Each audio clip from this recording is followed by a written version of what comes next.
first of all, can we give a big round of applause to our honorable judges?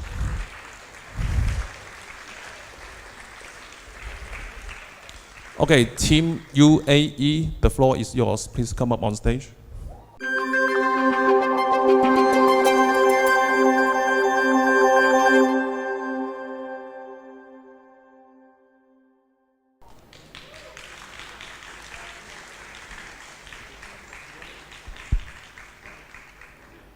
Greetings, judges and colleagues. We are Team UAE, and today we will be presenting our solution for the Hong Kong housing crisis. Your Emirati consultants are Neve, Niraj, Eva Strays, and Fatma. Moving on to our executive summary, we believe in a long-term, multifaceted approach in solving Hong Kong's housing crisis. Firstly, we analyzed the current market analysis, which will be getting into the bottlenecks with the housing crisis. Then we moved on to a current policy evaluation, followed by other measures considered, and then we suggested our proposed solution framework with a financial and risk mitigation, as we believe in mitigating risks before they even arise. The current state of the Hong Kong housing market was identified through discussing the recent activities, current trends, and market outlook and secular trends. Now, some of the main factors or main macroeconomic events that we discussed was high demand despite slowdown in market and wait times for public housing exceeding 6 years by the South China Morning Post and the CBRE. And we believe that there's a growing trend towards smaller housing units, which is why we believe that there's a massive solution needed in terms of fixing the Hong Kong housing market. Now, we also looked at the percentage of land, as understanding Hong Kong's geographical situation is extremely important in understanding how the housing market can be solved. We believe that the main issue with the Hong Kong housing market is unresponsive public sector rents. Now, public sector rent caps affect the price of increases of rent. And now, while in general incomes have risen, and because of that rents in general do rise as well, this has not been the case for public housing market.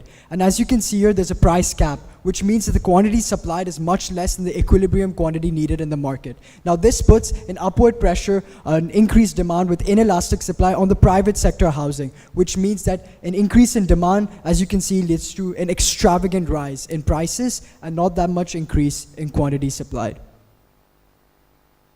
Next, we will look at supply constraints and demand factors that have contributed to the current state in Hong Kong. Regulations like plot ratios and land policies make it so that private firms have it very costly to make new buildings. Moreover, fixed public rental housing rents make it so that private housing is simply not an option because it's just not profitable to do so.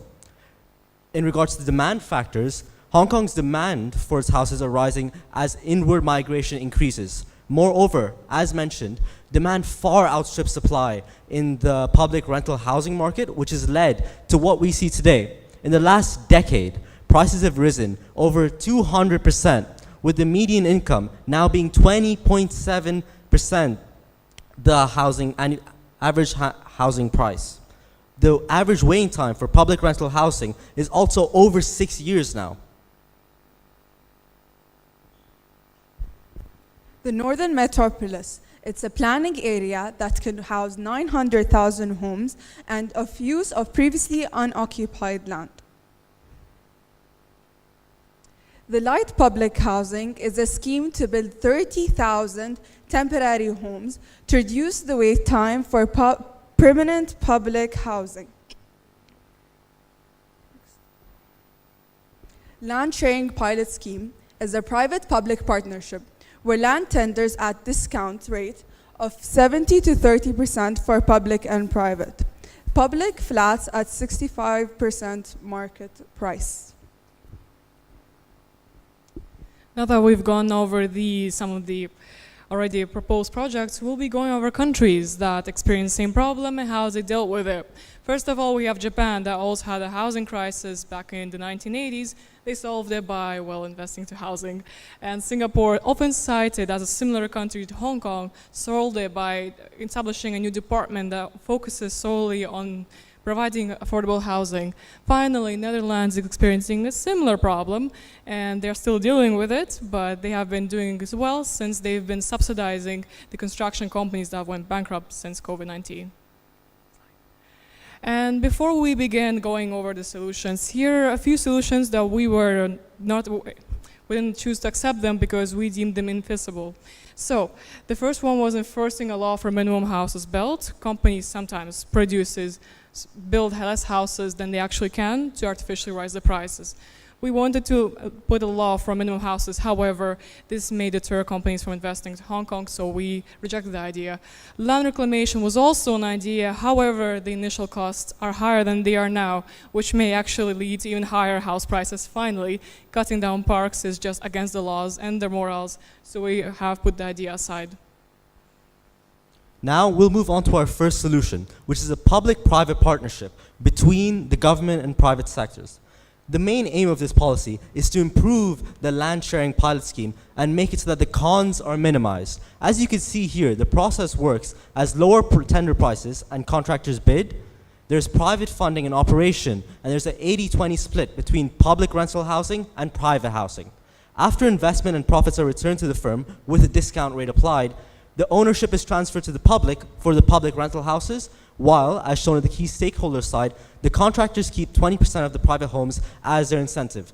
As you can see, if this process, as we will show, is feasible, it benefits all key stakeholders, as the government has a lower opportunity cost in producing the public rental homes that are now produced by the private sector. Moving on to the next proposed solution framework, which involves using the home ownership scheme adopted from Singapore. As Eva mentioned, Singapore has solved its housing crisis through the home ownership scheme, which essentially subsidizes the buying of houses for individuals or families, but then it allows the natural forces of demand and supply to navigate the prices in the long run. And we believe this is the correct long-run strategy.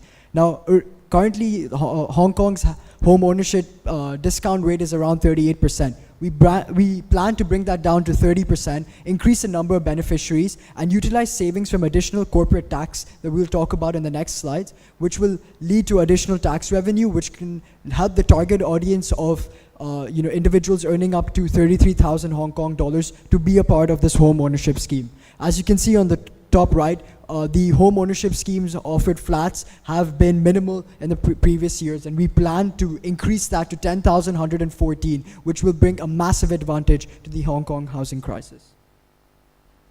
Now we're going to move on to our financial analysis for our two solutions. Firstly, we want to show you the data that we use for this. We obtained this data from the Hong Kong Housing Authority, as well as local engineering authorities and journals. And we use lines of best fits as well as bullish, bearish, and expected calculations. Here you can see a payback model.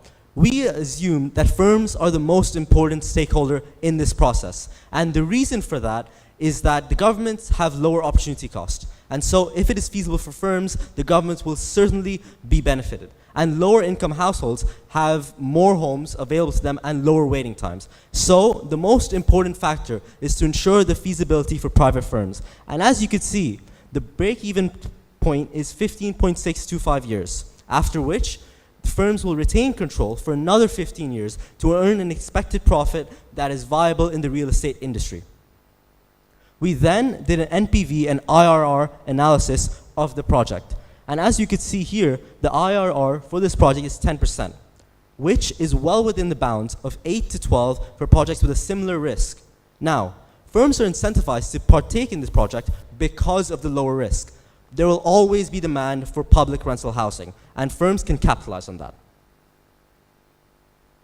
Moving on to the financial analysis based on the tax revenues that we discussed. Essentially, for big cities and financial capitals like Hong Kong, we used a tax elasticity of 0.4. According to many cited research reports, the elasticity moves from 0.3 to 0.5, so we took the median value. As you can see here through the Laffer curve model, we analyzed that there will be an increase of 7.57 billion Hong Kong dollars when you increase the corporate tax rate from 16.5 to 18%, which will bring in increased tax revenue that can be used to fund the home ownership scheme previously discussed. And we have our derivations here, which involved a bit of calculus that found the maximum revenue and the derivation for the increased tax revenue based on the Laffer curve model.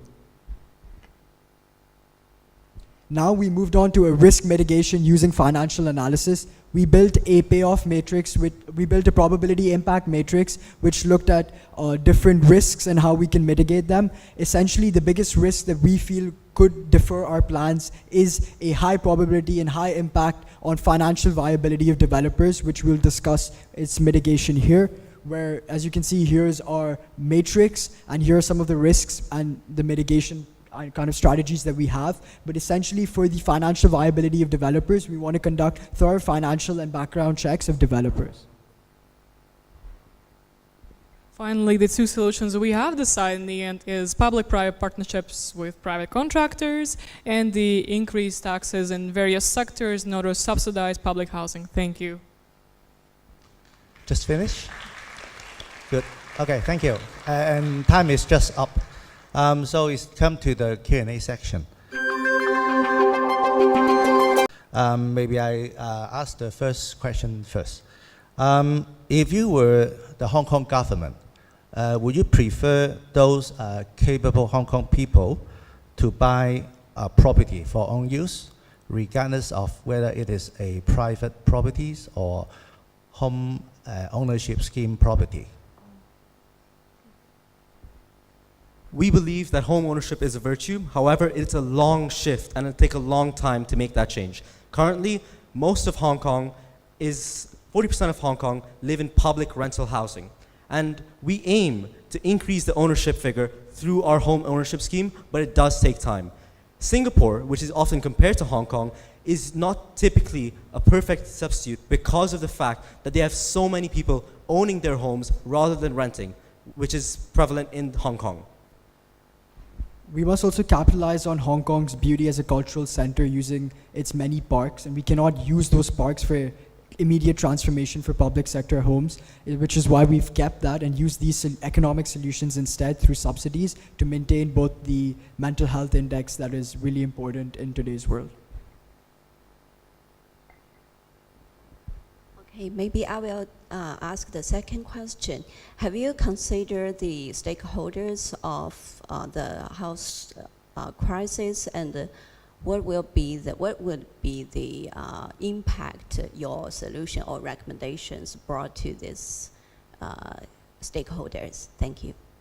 Right, I can answer that question. So we have considered stakeholders as consumers, people living in the housing market, developers, companies who develop it, as well as the government. And one more factor that we discussed was maintenance companies and all these companies that rely on the housing market. Now, essentially, all of our solutions are there to have the best sort of benefit for all of these mentioned stakeholders. For consumers, through the home ownership scheme, it will be much more cheaper for them to buy. Through the public-private partnership, we've seen that private contractors are now incentivized to actually engage in private sector and public sector houses, which is why as our financial analysis explored, much more homes, and more homes will give maintenance companies much more contracts, will increase their demand as mentioned. And we also believe that the main stakeholder here are consumers, and their affordability will be solved. I would like to ask more about the suggestion about expanding the housing ownership scheme. May I know what will be the actual action, like building more housing ownership scheme or another solution? Right, so just moving to our slide here, we aim to decrease the discount rate from 38% to 30%, which means that we can use the budget for more number of people. Now, it's 8% decrease in beneficiaries, and the additional tax revenue that we'll receive will allow us to reach approximately 5,000 more homes, 5,067 more flats annually. So that's 50,000 homes plus in 10 years, and our mathematics helps us kind of discuss these projections. Do you think that it will create a disincentive effect among the citizens, that more people will choose the housing ownership scheme and then the waiting time will be longer? So we actually took a two-pronged approach to this scenario. So by doing a public-private ownership scheme, we ensure that those who cannot buy homes can rent homes at affordable rates. And moreover, through the home ownership scheme, we actually reduce the demand for public rental housing because those who can't afford it would rather own their homes than rent it. And through the rent-to-buy program, they will be able to do so. So the upward pressure on demand for public rental housing decreases while the supply increases through the public-private partnership. And in doing so, all stakeholders benefit. Also, additionally, before there's around like 260,000 plus applications for the home ownership scheme. So the demand, as Neve mentioned, will go down through our public-private partnership, which is why we suggested a two-solution framework. Hi, hello. I have one question. That is, I think right now you know that our interest rate is on a rising trend. So did your solution take into account of the possible change in the market situation? So maybe the private flat is the price going down, then the home ownership scheme flat is no longer attractive, right? So how do you cater to such a situation? Regarding the interest rates, well, because we want to slightly change the fiscal policy by increasing taxes in other sectors, we want to compensate by not really increasing or changing the interest rates, and instead focusing on subsidizing thanks to the tax revenue collected from the new fiscal policy. In fact, we're hoping that this project does not affect the current deficit and does not worsen it, hopefully improves it as citizens become happy in their new housing. And well, that hope answers your question. Additionally, we also use and cited investment banking reports which mention that now is not the time for Hong Kong to slow down despite its current account deficit of 100 billion, which is why we believe we must continue with our strategies, and through increasing the corporate tax rate by 1.5%, we can fund a lot more homes through the home ownership scheme. May I have the next question? Your team suggests that this explaining the home ownership scheme, but any suggestion that you will take in to increase the supply of land? We consider that as one of our solutions through the scrapping of public parks, but we don't believe that's a current good strategy for Hong Kong, given the high amounts of density, which leads to a higher amount of pollution. And so by trying to increase the amount of land that is available for residential development, we're inadvertently reducing the amount of greenery and nature present in Hong Kong, which will lead to a worse pollution and environmental standing in Hong Kong. Rather, we seek to benefit and change the plan for the northern metropolis, which is seeking to expand the development for land. And we see that the main issue with the northern metropolis is that there is no guarantee of a spectrum of households from low income to high income being provided. So we believe that we shouldn't increase the amount of land that we're using for households, as that's already being done through the northern metropolis, but rather we're focusing on making sure that the distribution of homes in Hong Kong is equitable for all people in the society.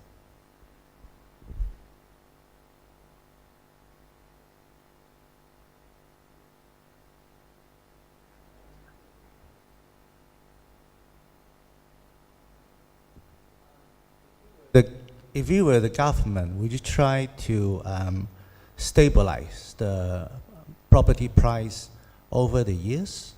Because if the property price fluctuate a lot, in particular the downturn, the people will not be happy. Yeah, so we consider speculative investments, which is the reason why many markets around the world, and especially the housing market, has been fluctuating. But the Hong Kong government has already implemented schemes, and we also suggested an at least 5 years ownership under the home ownership scheme, which reduces the amount of speculative investments. So speculative investments in the Hong Kong market essentially has when people just buy properties and keep selling them, and then that fluctuates market prices. But we are suggesting, along with our proposed solution framework, of 5 years ownership, which reduces the price fluctuation in the market. Thank you very much, and I think our questions are already finished. So wish you good luck, and thank you very much for the brilliant presentation. Thank you.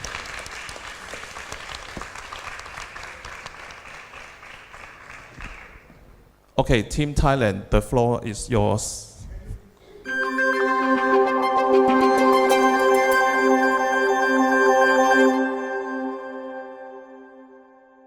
afternoon, we are Team Thailand, and today we are presenting our business case to solve the housing crisis in Hong Kong, housing for Hong Kong, an accountable solution. Executive summary then. With the theme of the housing crisis, Team Thailand aims to create a self-sustaining model to alleviate the impacts of the housing crisis on middle and low-income groups. And this group of people in Hong Kong suffer the most from the main problem today, the problem of property inflation. Our solution to this problem is to create a self-sustaining property inflation accountability system which will clear the waiting shortlist and create a permanent structure for meeting affordable housing demand. So as introduced, the main problem that we'll be tackling today is the disproportionate effect of the housing crisis on the middle and low income segments in Hong Kong. Because of the crisis, the group of people experienced the following two harms. Firstly, long waiting lines for public housing, sometimes up to 5 years. And secondly, a severe shortage of affordable homes because of the lack of comparative profit in the sector. And all of the harms of the housing crisis essentially boil down to one root cause, and that is property inflation. The disproportionate effect can be seen in the graph right here. Property price index increases at a faster rate than GDP per capita income and much faster than compared to low middle income. And this means that despite the housing market growing, we think that inequality and K-shaped growth causes the middle low income's purchasing power to stay comparatively lower, which alienates them further from the inflating housing market in the future. So what causes property inflation and consequently the harms which are market failures here? We think that the root cause of property inflation are gentrification, inequality, and excess demand. And these are from the stakeholder groups of the commercial sector, luxury sector, foreign demand, and speculative market. So given these groups of people who cause market failure, our approach is to create a self-sustaining property inflation accountability system where those who cause property inflation need to be accountable to solving market failure, which has harmed the middle and low income segment, as we see right now in Hong Kong. And as you'll see in our presentation, this is going to be done in a financially self-sustaining long-term solution and a solution that makes no compromises on economic health. Onto strategy case study analysis. Analyzing the Hong Kong market reveals 3 key weaknesses. 1, poor zoning laws. 2, redundant housing entities. And 3, low property taxes. Home prices relative to income are significantly higher than the global average. More concerningly, over 2,300,000 people are on the waiting list for public housing, and over 200,000 are living in informal housing. This number becomes more concerning as the new demand for public housing is 20,000 units per year, but only 1,500 are constructed, creating a yearly deficit of 5,000 units and an indefinite waiting list. Onto our solution of self-sustaining property inflation accountability system, 2 parts. The first part is our financial sector, where we make it attainable by finding where we get our money and what we want to spend on it. And the real sector is where we make all of our ambitions a reality.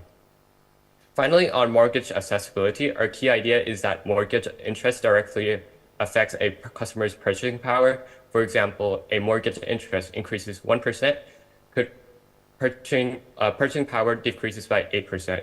To address this, we propose 2 main solutions. First is soft loan and mortgage insurance. Offering soft loan offers 0% interest for the first 3 years, helping borrowers with limited savings to qualify for home loans. Mortgage interest is a 20% insurance policy that reduces lenders' risk, encouraging more mortgage approvals. And secondly is securitization. By grouping mortgages with similar characteristics into a group, we can attract more investors than a single mortgage loan could. This frees up capital, allows the government to issue more loans, increasing customer spending and investment. Moving on to taxation and funding. This is where we get our money to fund all of our projects. Our aim in this area is to have the government tax the accountable groups and redistribute it to fix market failure and reduce deadweight loss in this way. We create a long-term self-funding system. We have 4 tax sources as seen on the presentation, and we will be doing 2 main tax plans. First, upfront tax and annual property tax, and second is capital gains tax. A feature here is we will adjust the tax rate based on the economic situation, like Singapore has done. If we need to stimulate the economy, we can decrease the tax rate. If we don't, we could hike them up. Another part is public-private partnership. Apart from the demand side, we also have to focus on the supply side. The reason why affordable housing is in shortage is due to its low profit margin and very high land cost. To deal with the issue, we should encourage firms to build more affordable houses by subsidizing and giving tax exemption. In exchange, the government will cap the price at 2.8 million Hong Kong dollars for a 36 square meter apartment. We expect to build 45,000 houses per year for the first 10 years to clear out the large amount of backlog and build 20,000 houses after that period to meet the yearly demand. Now, onto the real sector. From our research, zoning in Hong Kong is outdated. It hasn't changed for 20 years. Most of the land is forest and only 7% is zoned for residential housing. So, to increase land availability and for affordable housing, we need to repurpose underutilized or poorly developed areas, free the land on the city's outskirts, and increase the FAR to reduce the cost of the land and incentivize land use for affordable homes. Next, one of the biggest problems of construction is bureaucracy and dealing with lots of authorities. That's why we need to consolidate the small and fragile housing agency in Hong Kong to be the one-stop service for affordable housing to reduce the bureaucracy and increase efficiency. And next, we want to create innovation to reduce costs in order to make affordable homes both better and cheaper. Firstly, we have new construction tech and second, standardization. This will reduce costs and maintain the quality of affordable homes. Meanwhile, our third solution is applying eco-friendly such as renewable energy. On top of the reduced cost, it will also attract international sponsors. Next up, we look at financing. The slide overviews the cash flow for the first 10 years. We propose generating funds through commercial, luxury, foreign capital gains, and a second home tax. Key assumptions include an average yearly wage of approximately 240,000 Hong Kong dollars, a price cap of 2.8 million, a livable house size of 36 square meters, and a production cost of 5.472 million Hong Kong dollars for such a house. To achieve our plan, we recommend public-private partnerships amounting to 52.4 billion, mortgage insurance of 1.2 billion, and soft loans totaling 13.3 billion Hong Kong dollars per year. Altogether, these recommendations involve a cash flow of 66.9 billion Hong Kong dollars per year for the first 10 years, ensuring affordability and sustainability in the housing market. Moving on to the cost breakdown, to enact our policies, there are three main expenses. PPP expense, we must subsidize the difference between the price cap and the estimated cost of construction, which is currently at 5.472 million Hong Kong dollars. But after our cost-saving measures, that can be expected to be reduced to 3.774 million Hong Kong dollars. Secondly, mortgage insurance. We calculate the total by assuming a deficit rate of 16%. From that, we will be expected to cover 1.2 billion Hong Kong dollars in expected defaults per year. Thirdly, soft loans. We will need to subsidize around 200,000 Hong Kong dollars of interest per loan per year, giving us a total of 13.3 billion Hong Kong dollars per year. For the first 10 years, we may use government leverage to fund these increased costs. Together, these measures will ensure the effective implementation of our policies. Moving on, this slide outlines the impact and timeline of our 15-year plan. In the financial sector, we have three initiatives: the PPP, soft loans, and mortgage insurance. These are aimed at supporting housing development and affordability. In the real sector, we focus on new zoning, one-stop service, and construction tech. These initiatives will streamline processes and promote innovative construction methods. Our timeline spans 5, 10, 15 years and beyond. Within the first 5 years, we aim to build 45,000 units of housing annually, clear a 250,000 units backlog in 10 years, and meet yearly housing demands of 20,000 units. This will be supported by financial backing and newly built housing and continuous zoning updates. Overall, our impact will result in sustainable long-term housing structures, addressing both immediate and future housing needs. In conclusion, Team Thailand's solution is to create a self-sustaining property inflation accountability system. And in doing so, we fix market failures effectively and significantly alleviate the housing crisis in Hong Kong in the span of 10 years. This is truly an accountable solution. Thank you. Thank you very much, Thailand team. You're very punctual. Let's start the Q&A section now. Let me ask the first question. In your cash flow model, maybe you can move back to the cash flow model. And I guess just a side note before the Q&A section, the first part of the presentation, there was a lag time in the movement of the presentation. But basically we spent a little bit like this master slide over here with our plan. It got delayed, so this is essentially our 6 solutions right here, and the information there as like a master sort of executive summary in a case detailed holistic view of our model.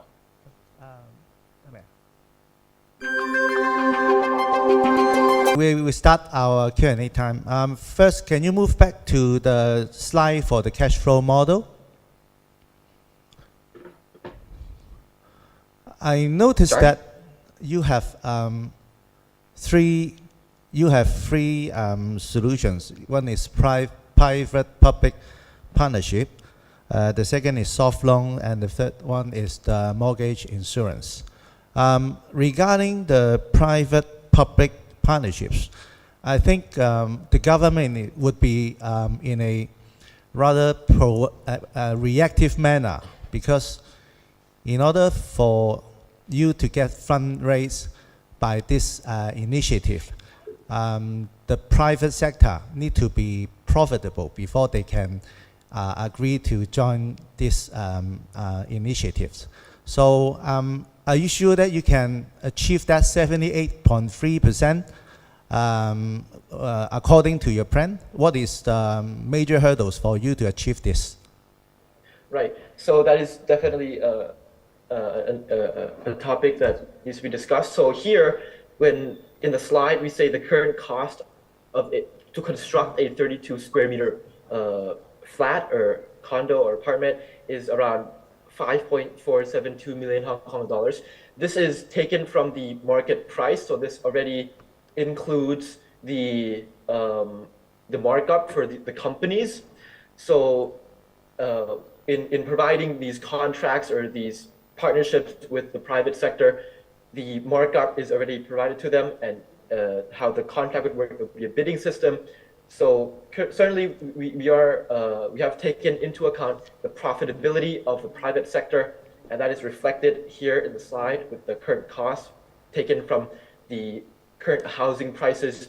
But we did mention that we can cut these costs from our real sector development, mainly zoning, by increasing FAR so that they can build higher, taller buildings, and also new technology, construction technology like precasting or standardization, which can provide economies of scale. So just in terms of the public-private partnership idea in general, the main purpose of it in the financial sector is really just basically to meet the supply and demand. So have enough supply and control the supply's price. So what we'll do is, incentivize private sector firms to go into affordable housing through, as we explained, tax exempt subsidizations, and as we calculated in that cost. But in exchange, these particular firms will need to set a house cap at 2.8 million for it to be affordable. So that control of subsidizing, cost of production for affordable houses and setting a house cap will make the demand of, affordable houses really realized. And the real sector over here is how we sort of create this affordable housing scheme, in which through each of the models, it basically cuts the cost even more, and that we factored it into our calculation there, removing a particular percent of the cost, assuming that we invest in this real sector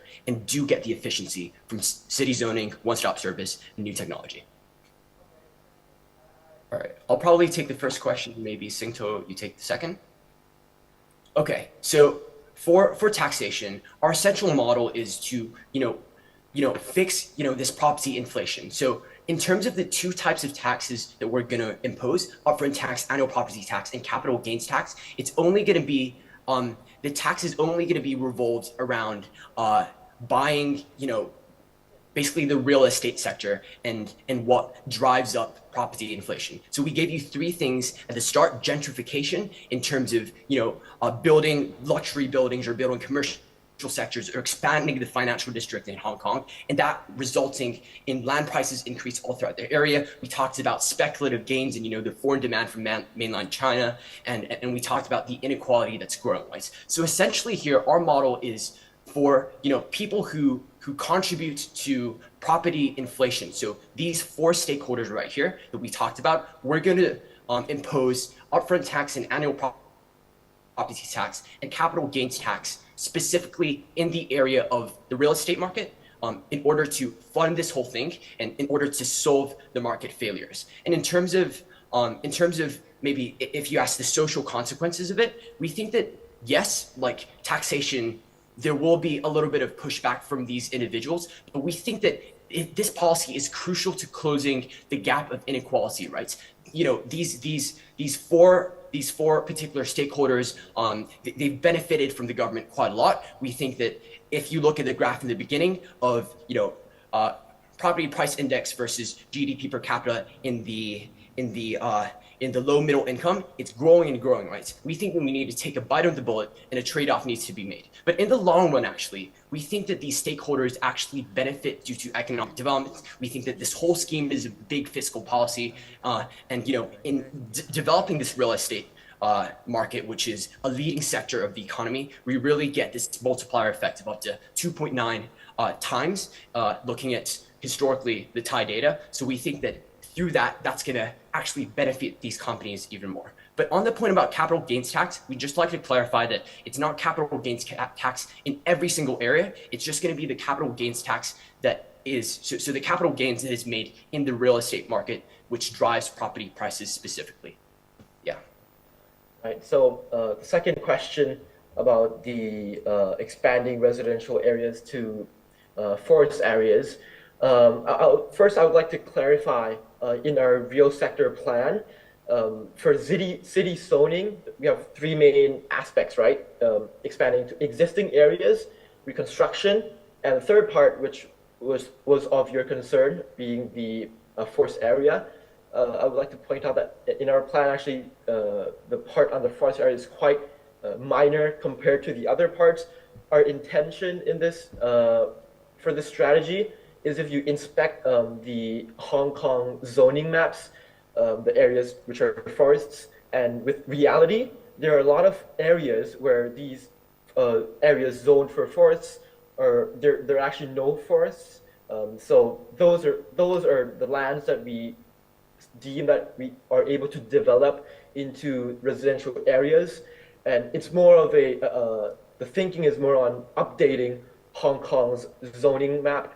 As we have said, Hong Kong has not had an update in zoning for almost 20 years, actually more than 20 years.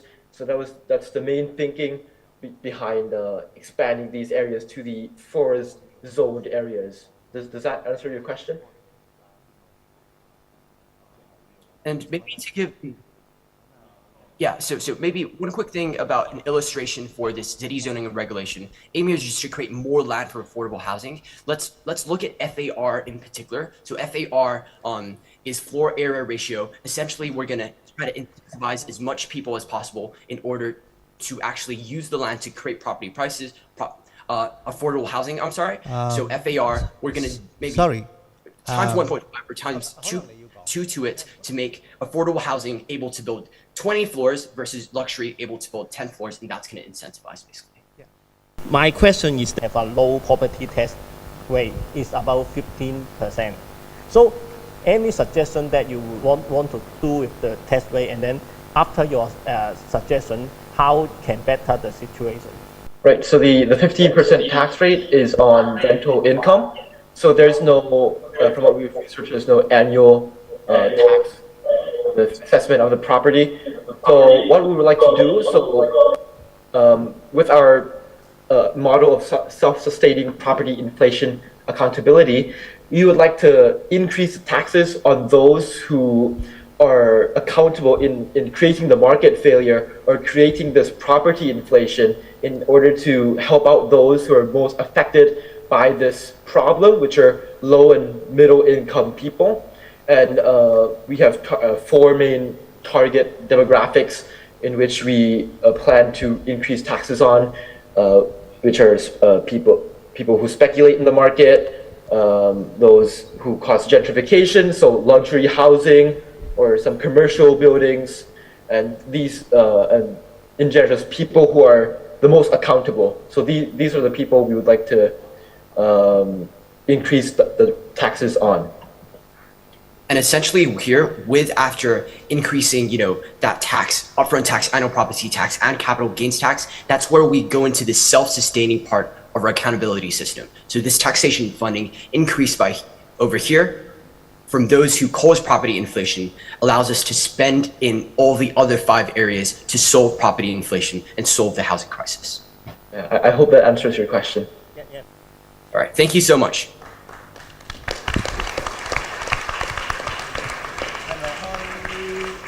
Suma.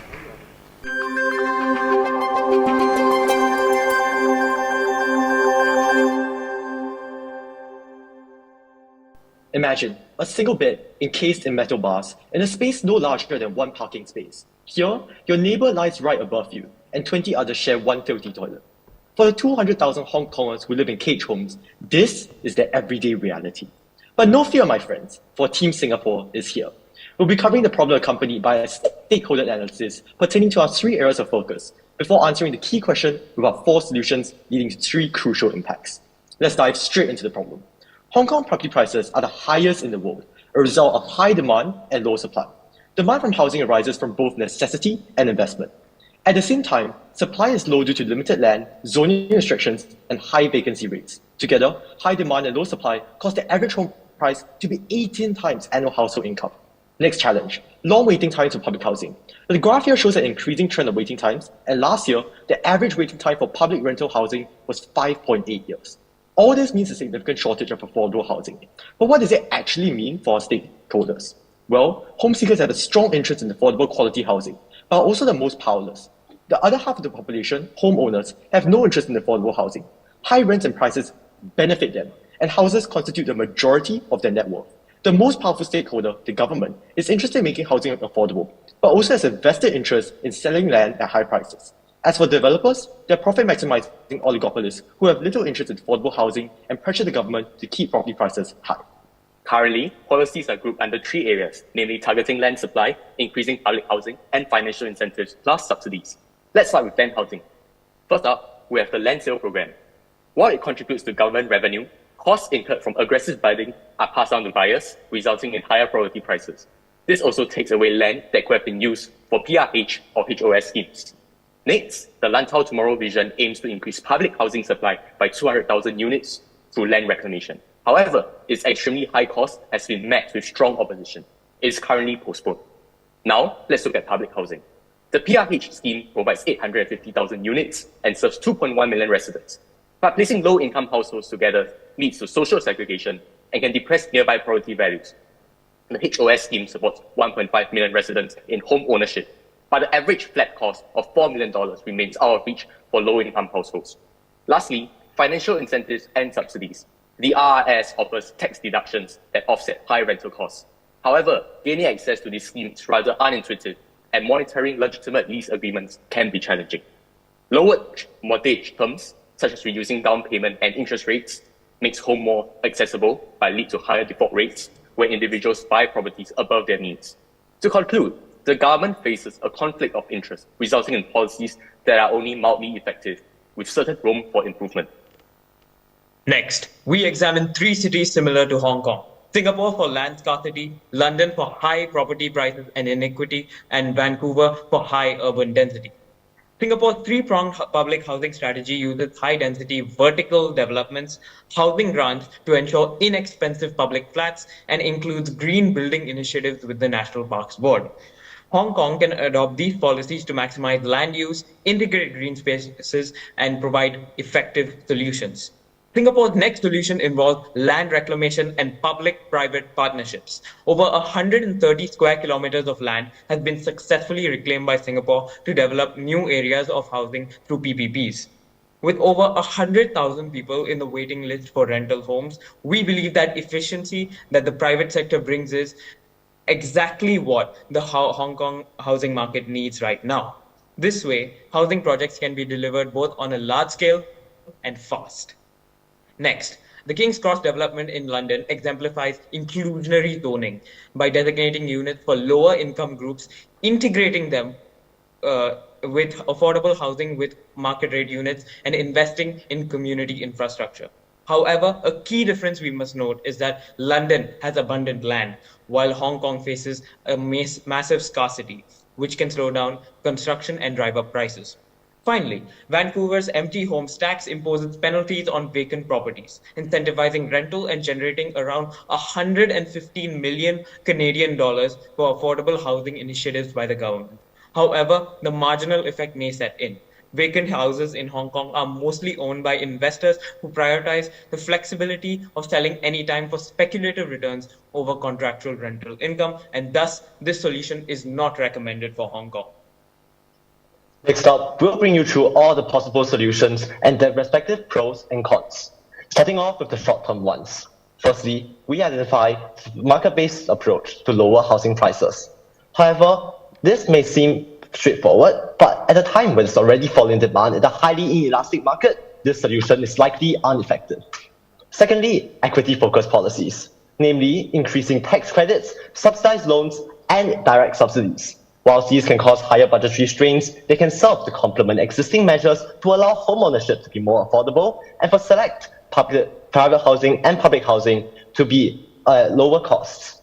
Indeed, our model shows that for the average individual, such policies can greatly reduce his mortgage and tax payments, easing their burdens. Last but certainly not least, temporary settlements to address the housing issues with immediacy. Our team digresses the conventional PRF model to present an innovative solution, container vessel housing. Firstly, our solutions are expected to be fast and cheap. Secondly, these vessels are very flexible and versatile, allowing housing on land and on oceans. In terms of durability, we think that despite being meant for shorter periods, our vessels can easily last over 10 years. Recognizing the limited land space and rising sea levels, our designs allow for these houses to possibly exist on a barge on water. Considering weather and legislation, we shortlisted a few possible locations as shown. Right now, these figures are the figures for the public rental flats in terms of production and cost. As you can see, a single unit right now costs over $1 million to produce. Next, our suggestions. We reference our industry leader, Yitong, to estimate our per vessel costs to be $75,000. Considering the additional cost of land and barges, at base case, for every one traditional PRF, we can afford to produce 7.5 vessels. Indeed, in all three cases, Bear, Base, and Bull, we will increase the number of units provided at no additional cost. Under the base case, we are looking to increase production by nearly 40,000 units in the next 4 years, which will cut the waiting time by 2/3. Finally, we cover the long-term supply-side policies.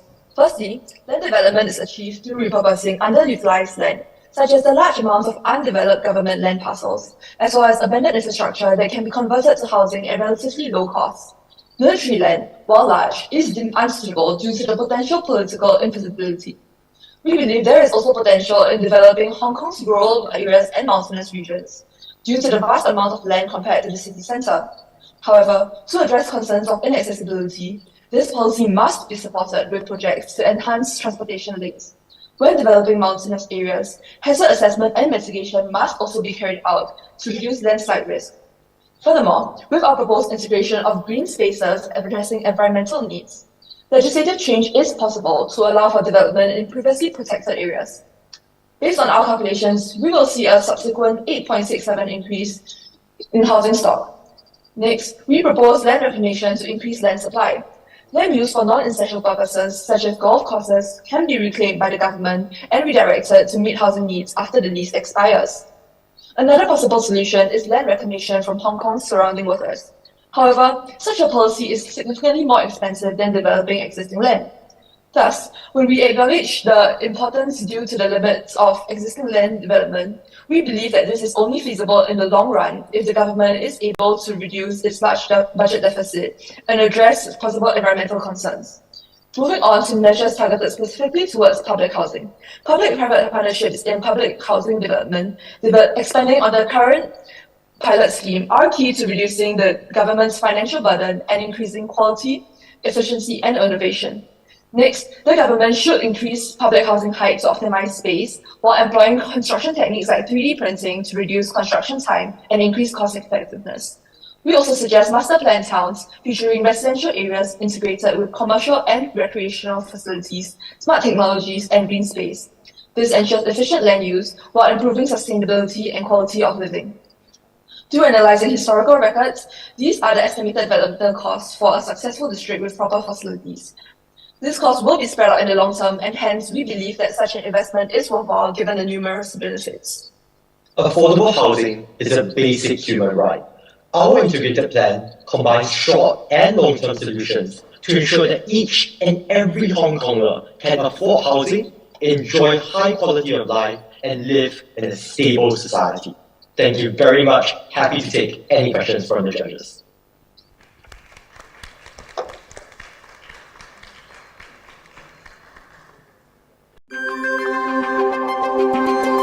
Thank you very much, Singapore team. We need to start the Q&A section now. Okay, let me ask the first question. Now, a lot of properties were bought by investor instead of the one who really occupied the. So, do you think Hong Kong government need to impose heavier restrictions on those investment behavior so that the property price can drop down?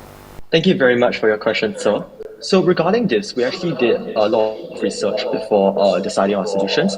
And what we found was that Hong Kong actually had property cooling measures specifically targeted towards people who wanted to invest in the housing market in Hong Kong. So these are not people who actually need the houses to live in, but for example, mainland Chinese or other foreigners who want to buy these properties to invest in. So this is actually quite a huge market for the Hong Kong housing market, and a lot of the people buying properties, especially the more high-end properties, are investors trying to turn a profit on these properties. So what the Hong Kong government did, as we found out, was that they actually had property cooling measures such as additional buyer's stamp duty, which means that for every additional house that you purchase, if you're a foreigner, the amount of tax that you have to pay is higher.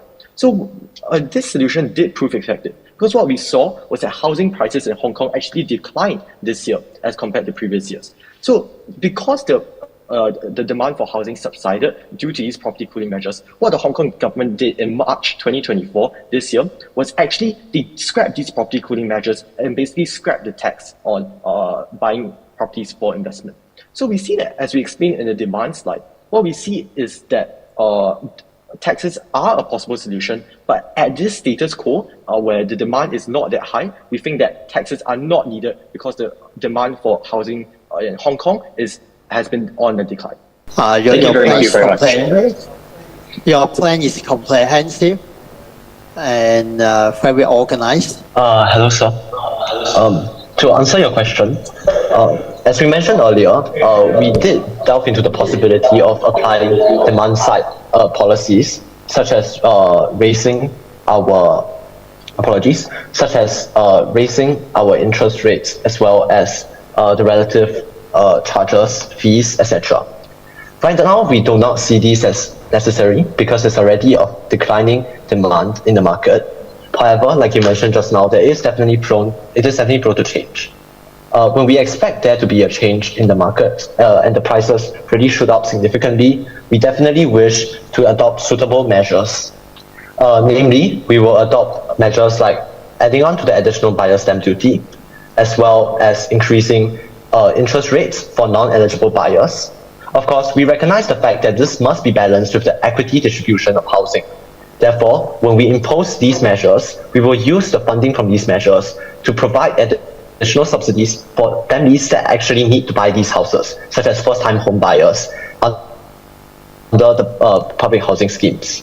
Another thing that we actually noted was that the demand elasticity, the demand in the Hong Kong market for housing is actually highly price inelastic, and so we know that price changes would not significantly affect quantity demanded, and hence we would need more robust and flexible policies over more superficial and extrinsic policies such as taxes and other financial disincentives.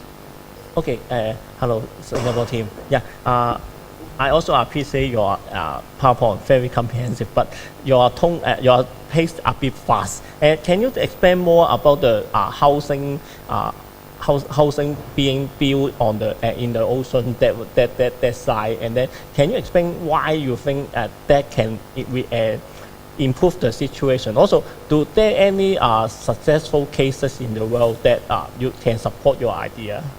Hello, sir. Thank you for the question. So I will start off by explaining a bit on what we really meant when we said the housing developed on these oceans. Namely, we meant that, okay, so first of all, we meant that we wish to produce these things known as container homes. These homes are going to be developed using these container vessel-like structures, and they'll be able to be developed for very cheaply. As you mentioned earlier, with our current analysis through one of the market leaders, known as Eton, we expect our per vessel cost to be only 75,000 Hong Kong dollars. This is greatly contradicted with the current high prices for public rental flats production. Therefore, we think that by using these container homes, we're able to quickly ramp up production in order to satisfy the increasing need for these public rental flats and to lift people out of their cage homes. Why we choose to put them on the ocean is because right now Hong Kong is facing a significant housing shortage, and we find it difficult to find a location to really put these people with proper public access, whether it's public transport or utilities, etc. Therefore, we believe that it's good for us to leverage on existing public transport and public utilities and put them at already developed areas, such as the ones we mentioned here, like Kowloon Bay. These areas we have developed, we have identified, have already a lot of actually these barges built there, basically a lot of ships, large ships and barges. So our idea here is to produce these quadrilateral vessels and to put them on the barges so that they can reside here. My teammate will elaborate. Just to add on, I think the other part of your question, sir, was on which countries have actually developed floating communities for people to live on. So actually one of the biggest examples are European countries such as the Netherlands and Norway. So they have actually like implemented very successful floating communities where it literally is a self-functioning community by itself. So people just live on the water. And it's not actually only limited to European countries. It's also happening in French Polynesia, Maldives, Britain, France. So actually all of these measures have been proven to be effective. And yeah, we think that bringing it to Hong Kong will greatly help alleviate the short-term housing situation in the sense that people who are waiting for public housing can live in these floating communities for a few years, a few months before they get their public housing. And sorry about the case, we wanted it to be as comprehensive as possible. If I were to add on one more thing, on the topic of container homes, Hong Kong actually has previously piloted such schemes as shown on the right over here. So we believe that we can leverage previous statistics and research to really build into what we want to develop now. Yeah, thank you. I would like to ask more about the floating communities suggestion, because I saw you guys have chosen Kowloon Bay and Tseung Kwan O as the suggestion. But besides the climate risk problem, Kowloon Bay is kind of the place that you have chosen is kind of a luxury housing place in Hong Kong now. Do you afraid that it will create some society problem if you try to build a floating communities there? And also for Tseung Kwan O, I believe that there should be a bridge and some infrastructure implementing in that area. So do you think that it will create some other problems if you choose to build the floating communities there? Yeah, so regarding locations of Kowloon Bay and Tseung Kwan O, what we propose is actually floating homes on barges. So the thing about barges is it's very flexible. So for example, if there's an event at Kowloon Bay that requires the marine space, what you can do is simply move the barges to somewhere else for a month or two. As for the Sun Kwan O, what we found was that even though there is a bridge there, the harbour inside is actually very suitable for floating barges. And in fact, we found a news article that actually proposed Sun Kwan O as a possible venue for floating communities. So we think that these two solutions are the most likely to house floating communities because they are close to the central area and also because they are sheltered by the coast and harbours that they are part of. Thank you, sir. If I were to expand on what my teammate had just said, basically, our rough idea is the fact that because they are barges, they're actually very flexible. We don't mean that we are going to completely shift these communities away from their existing location. Of course, that would be. Thank you, sir. Thank you very much for the opportunity to share. Thank you very much, Team Singapore. Thank you very much. Okay, Team Malaysia, please be ready.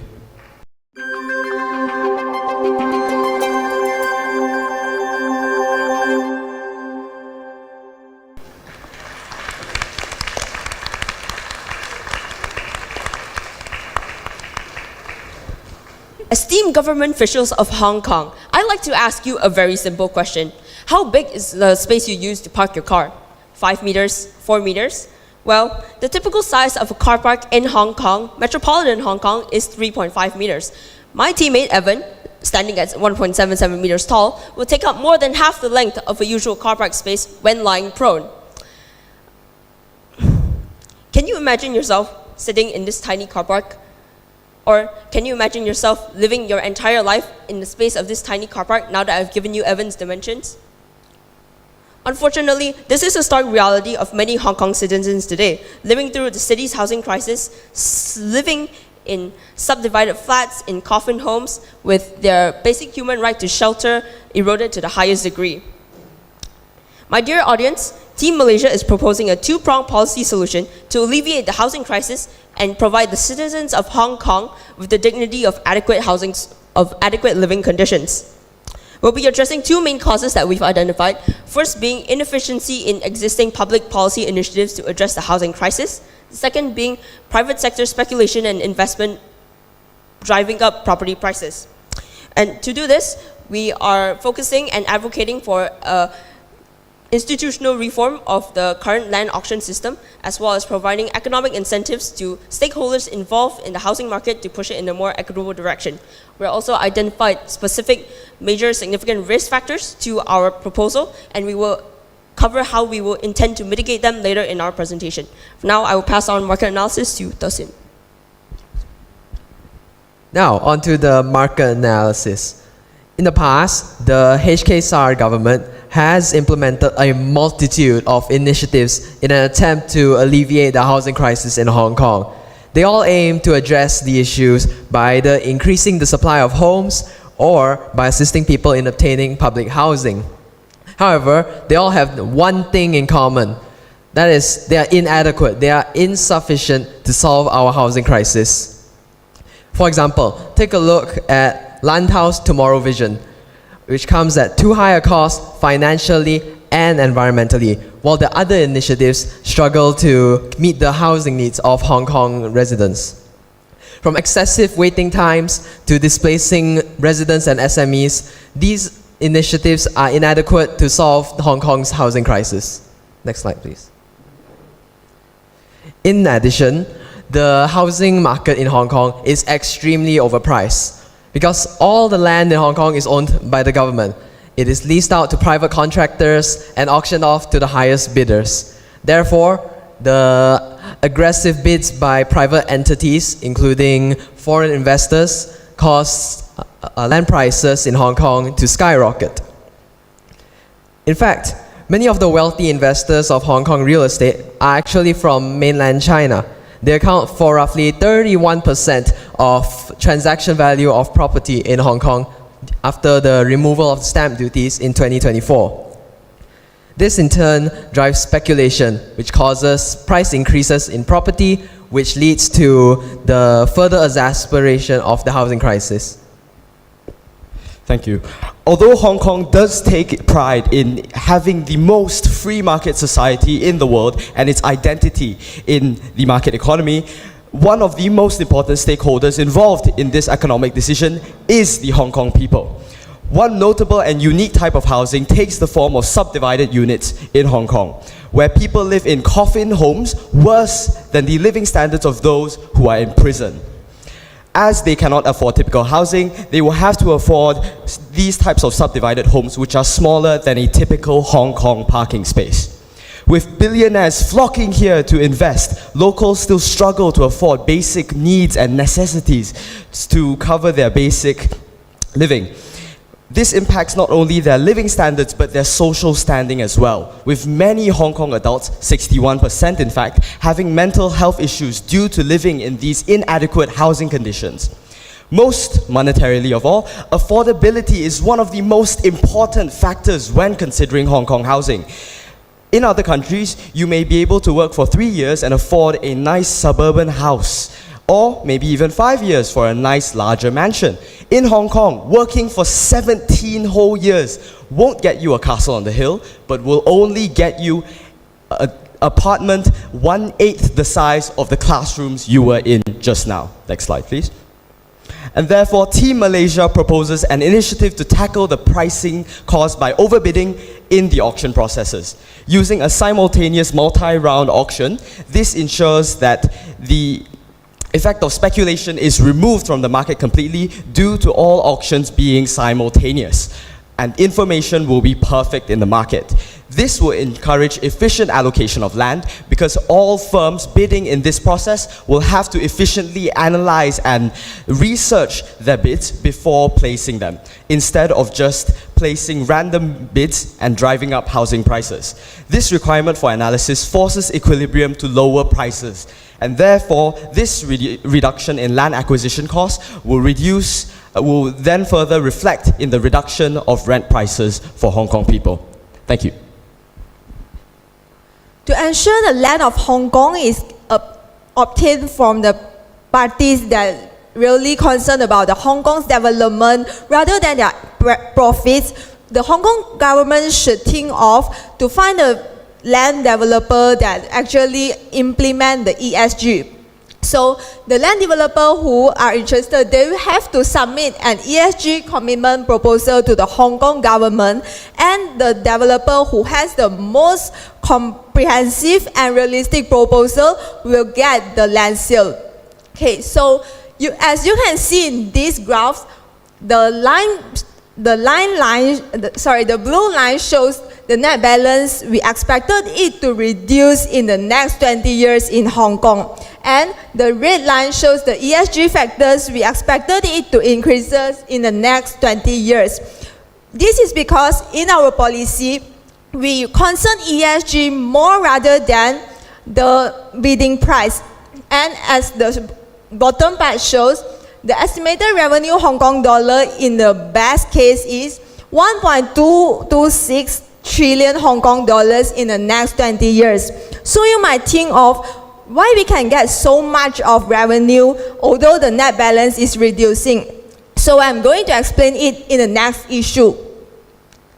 Okay, so the second issue, the first one, is the implementation of vacancy tax. A vacancy tax is actually the tax we charges to those property owners who has the property but they did not use it.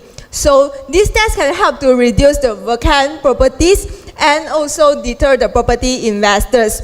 And for example, Canada has used the empty homes tax in 2017, and they did it quite successfully.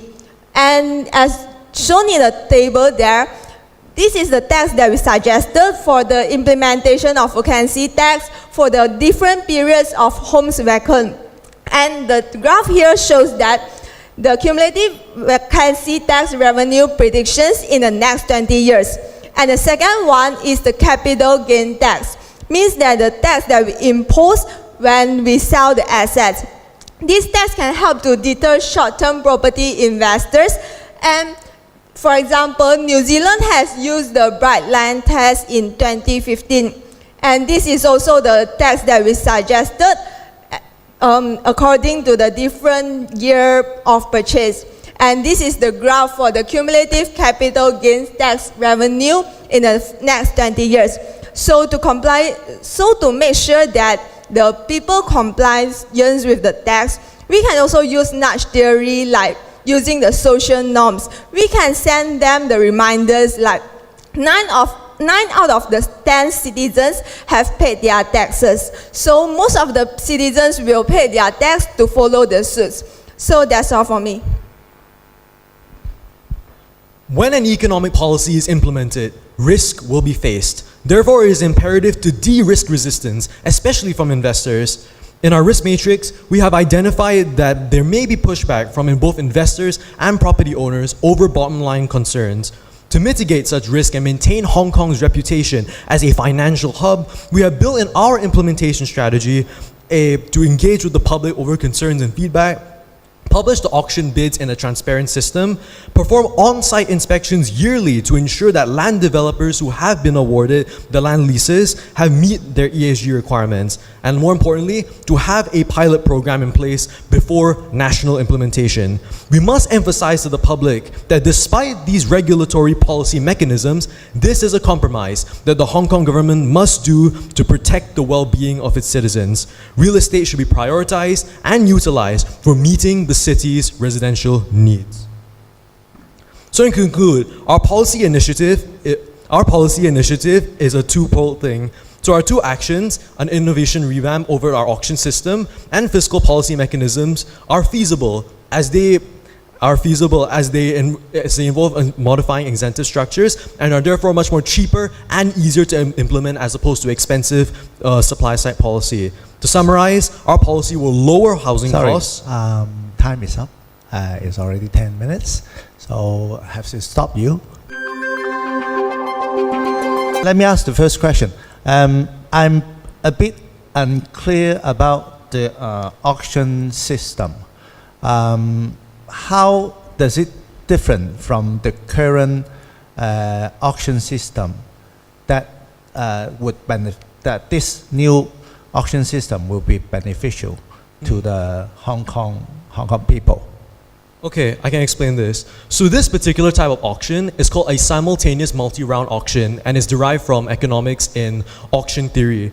The way that the traditional auction system works in Hong Kong for the land leases is that all bidders submit their bids anonymously and the highest bid is the one that's awarded the contract. For this, it's designed in a very specific way that all properties are sold at once so that it spreads out the competition and it doesn't focus on insane high bids.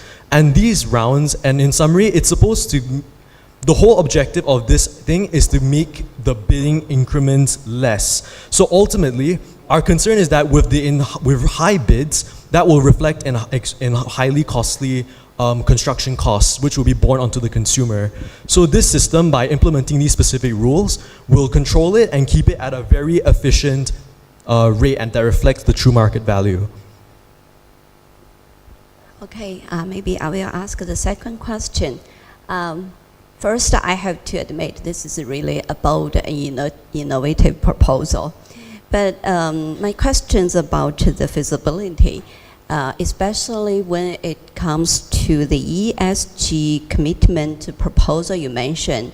So it seems that this proposal is very critical during the auction, right? And in the risk analysis, you also mentioned about the risk. Can you go to the next few slides, the risk analysis with the matrix? Yes, here. So you also mentioned about the risk of the greenwashing by the firms to overstate the ESG. But I know that there are a lot of studies working on how to evaluate the ESG report, but this is about what you have mentioned about the on-site inspections is to verify. I think it's more related to what have happened in the ESG report. But now you are talking about the ESG commitment proposal, which means it's something in the future. So how can you to perform the on-site inspections to verify something in the future? All right, so I'll answer your question. For ESGs, we actually do want to have ESGs as one of the main important factors in the auction process in the first place, because currently auction is based off of the highest bidder. But if you would go back to the previous slide. We would like to find a correct ratio between ESG and the bidding price. When firms submit their bids, we will force them to have an ESG case study for which they will have to, one, adhere to a set requirements that we have been given to them, and two, they have to advertise themselves past the set requirements such that they become, such that they incentivize the government to work with them. So they will have to have some sort of attractiveness in that sense. And to also clarify our rationale for why we want to integrate this ESG proposal is that we know that there may be some public opposition as opposed to overbuilding new houses or new housing and over concerns that it will cause environmental degradation. With the ESG requirements, we hope to mitigate this loss or at least help substitute it in that sense. Yes, may I ask a question about your proposal on charging two new tax, right?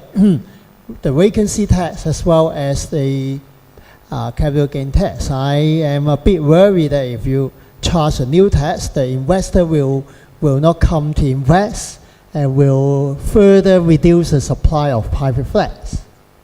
Okay, I do understand that one of the main identities of Hong Kong is that it is a free market economy, but we have evaluated in our cost analysis that after comparing certain economies that are similar to that of Hong Kong, like Singapore, and comparing other economies which have performed these implementations before, we have calculated it such that the taxes do seem quite viable to be implemented. And we have researched that in Hong Kong, only about 2.7% of income is through commercial investment in real estate. And once more I can add again, we want to, ultimately our main goal with the taxes is to give additional priority to prioritize and utilize more real estate towards Hong Kong residences. And however, we're not banning home ownership for these direct foreign investors with the tax. We're merely limiting it to a sense. So if they still want to buy it, they'll just have to pay the additional premium. Hi, I can see you have put a lot of effort on the supply side, but you've mentioned that some family household income has exceeded the requirement of applying for public housing, but they still cannot afford private housing. But then you didn't really give a solution on how to bridge the gap. Because we are planning to aim more on the base root cause of the issue, for which it is the auction, the current auction system, we plan to tackle it in such a way where when you auction, the prices don't skyrocket as high. And so when you have that, those types of low land acquisition rates, it will reflect on the consumer less. And also additionally, we have taxes as well. By implementing those taxes, especially for vacancy, which can be implemented within the next fiscal year itself, vacancy can immediately generate taxation income, for which we have predicted 1.226 trillion of Hong Kong dollars to be generated within now and the next 20 years. And for this particular types of income, granted, we did this system because it's a more feasible approach rather than spending a lot of money on the problem. But now since that if in our best case scenario, we do achieve these revenue results, we can use it to help give transfer payments, for example, to those in needs, for example, in those coffin homes, whether we can give them a direct transfer payment so they can use to upgrade and make their homes more livable in that sense. But ultimately, our main proposal is to solve the problem at its systemic and its effects in the long term. And we hope that Hong Kong can see those effects. To add on, the tax revenue collected from the vacancy tax and the capital gains tax can be used to subsidize more more housing to improve the current infrastructure, providing housing to those who cannot afford it. I would like to ask more about the vacancy tax. Because there was a proposal about the vacancy tax in Hong Kong before, but the Hong Kong government has rejected to implement it. So if you were the consultant, how will you persuade the government to accept your proposal? Because the government has rejected it once already. From what we've understood based on previous research on the vacancy tax in Hong Kong, we've seen that vacancy tax, the last time it was implemented, I believe, was in around 2015. And I would personally say, and we have analyzed that the economy has changed quite a lot since then, where people have changed in terms of societal norms, where they may choose to live in other countries instead of in Hong Kong. So vacancy tax has been implemented, especially in our country as well, in Malaysia and in Canada ever so recently, and with the current societal norms, it seems to have been acceptable. In terms of your forecast, how did you factor in the potential population change and also the demographic changes? I'm sorry, could you repeat that question? I mean, if when you foresee the demand and supply in the near future, you need to think about the population change and also the demographical change. Have you ever considered these two factors? In terms of, we've considered two factors here, which is inflation and population change.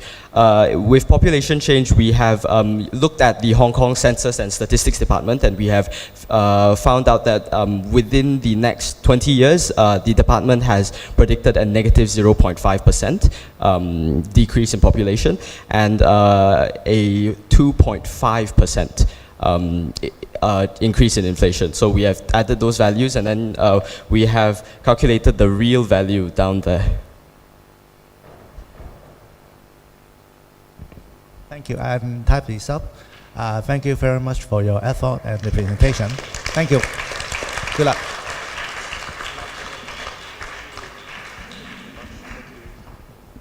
Okay, into Team Indonesia, please stand by.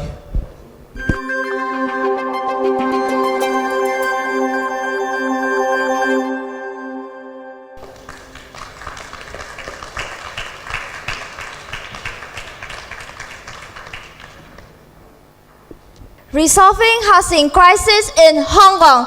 Good evening, everyone. We are from Team Indonesia. My name is Karen, and they are Nathan, Nazla, Andrew, and Gilbert. Today, we as government consultants are trying to address the issue about housing crisis in Hong Kong. Next slide, please. So this is our executive summary. Our main objective is to solve the current problems that cause the housing crisis in Hong Kong and contribute to the SDG while ensuring that our project is financially viable.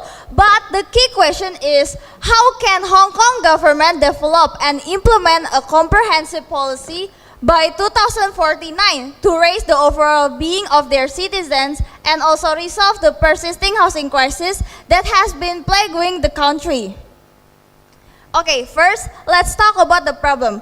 The root cause of housing crisis in Hong Kong was because of the limited supply. However, if you look at the data, 75% of Hong Kong land is still undeveloped. And this raises a question about why Hong Kong government does not build more house in those undeveloped lands in order to fulfill the demands. The answer is because Hong Kong government is really rely on investors or land sales. If you look at data, 25% of Hong Kong government primary income comes from land premium, where the government sell their lands through land auctions, and the highest bid will win, and the government will get the revenue from it.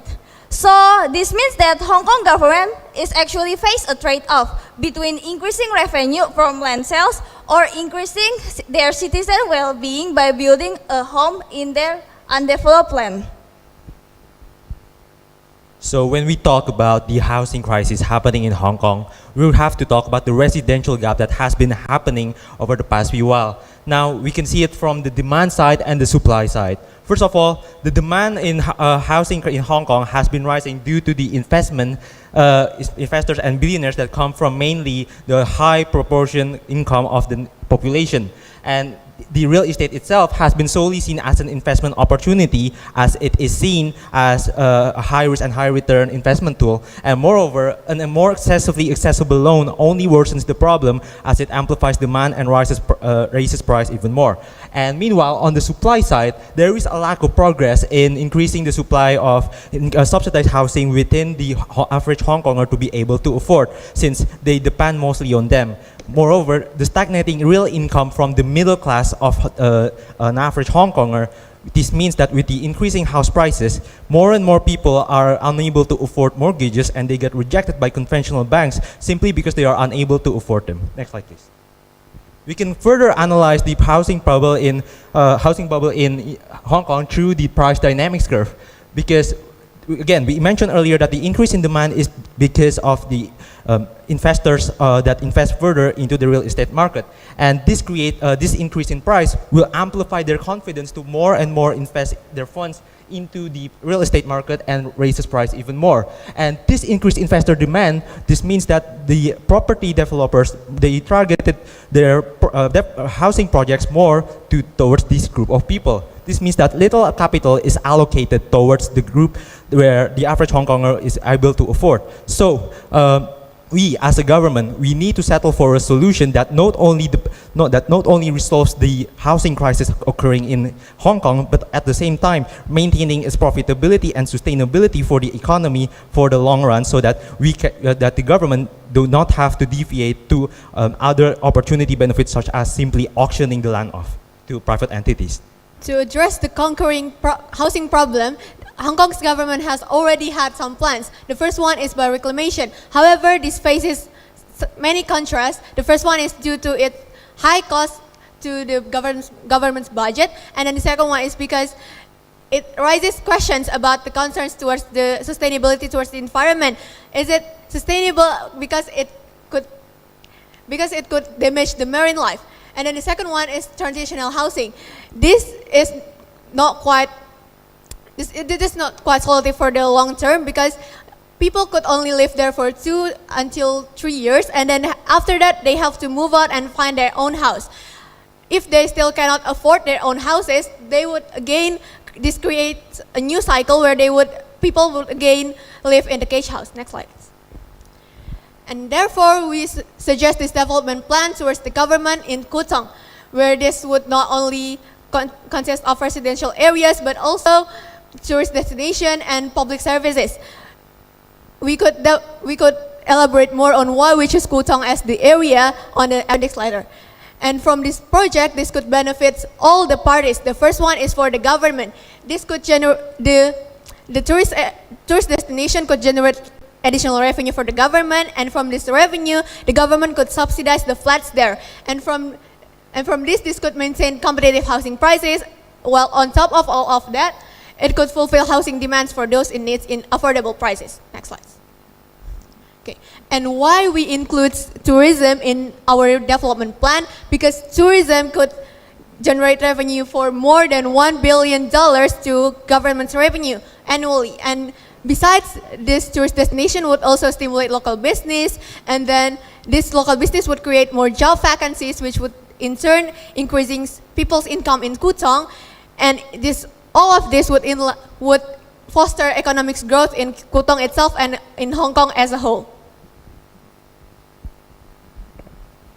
Alright, so here's the capital structure to fund Kutong Housing District. So 60% of fund will come from commercial banks in the form of debt, while the rest 40% will be in the form of equity from the Hong Kong government. So based on our research and analysis on the cost of debt and the cost of equity, we have calculated that the weighted average cost of capital for our project is at around 7.29%.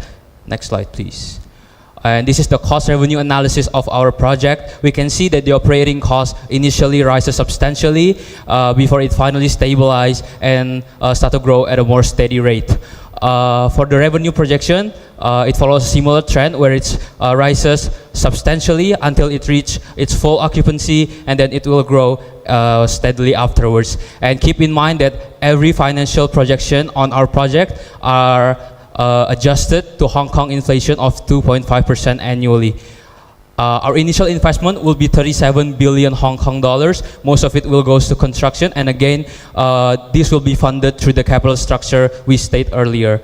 And the main revenue for our project will come from the apartment rents themselves and theme park. And this shows how having an additional attraction to our district can drive even more revenue so that we can push the apartment rent prices even more. Next. Right, so based on our financial projection, we have a net present value which is in fact positive at 4.6 billion Hong Kong dollars and an IRR of 8.46%, which is higher by more than 1% than the weighted average cost of capital. We will break even in 12 and a half years with discounted payback period of 21 years. Again, all the financial projection, assumptions, models, cost revenue analysis are available in the appendix, and we will be more than happy to elaborate even more if you wish to do so. Okay, so next we will move to how our housing development projects could switch the ESG analysis. The first is environmental. So we aim to reduce the carbon emission up to 8,362.5 metric tons CO2 annually with the implement of the green roofs and also solar panels.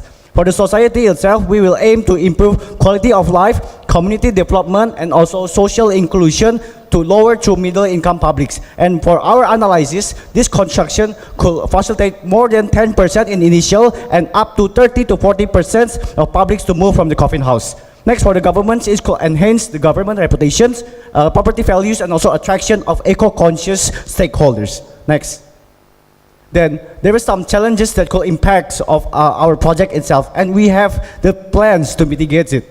The first one is the construction delay. We aim to develop a detailed project schedule with clear milestones and deadlines. The second one is the inadequate rent collecting, which will establish a strict and fair policy for late payments. The third one is a natural disaster. In here, we will have an emergency precautions and also insurance to cover that. And the fourth one, for the overrun cost, we will create a conservative estimation about the cost and prepare more liquid assets in it. Next. And what is our implementation of our plans? We divided into 3 phases. The first one is the planning phases between 2024 to 2025. In here, we will estimate the cost of our construction and also capital structure. Next is the construction phase between 2025 to 2029. In here, we will build the apartment, public service, theme park, and also the green space. And the last one is the operating authority, which will be held from 2026 to 2049. Sorry, time's up. But do you want to continue your presentation and less Q&A section time? Okay, to conclude, so based on financial calculation where the NPV is positive and the internal rate return is profitable, we optimize that for the development of Kutung as a place for affordable price and maintain profitability so the government can fully invest to our project. And I think that's all from Team Indonesia. Thank you for your attention. Thank you very much. Let's start the Q&A section. And you have started the call already, right? My first question is, I don't quite clear about the Kwun Tong area that you are going to develop. Is that on the hillside or what? So here is the planning of our territory that we're planning to develop. So this is the main site that we're trying to build here. It's just above a little bit northwest of the Kutong region. And why do we Kutong, yeah. And why do we precisely select this location as our development project? Well, because first of all, Kutong is a strategic location that is close to Shenzhen, which is the technological hub of China. So meanwhile, there is already an agricultural community settled nearby the area. So from there is already an established demand where there are workers who work in Shenzhen that can relocate to the Kutong area and create affordable housing and purchase affordable housing there. And moreover, within the Hong Kong region itself, why we pick Kutong is because it aligns with the government's plans to develop the Northern Kutong project. And one of them is through the MTR construction, the MTR station throughout the northern link that is planned to be fully operational by 2027. And this is necessary because so that when we build our housing in Kutong, when it's fully realized by 2029, we already have an accessible transportation to the rest of Hong Kong's economy. And moreover, the topography chosen to develop the district is mainly still subjugated flat, so that we can save considerable costs in repurposing of land by the government. Thank you. Is this solution short-term, medium-term, or long-term? Do you have really sufficient areas in Kutong for you to develop? So actually for our plan is for 25 years, have we mentioned before, is from 2024 to 2049. And we also have calculated our project's cost in here.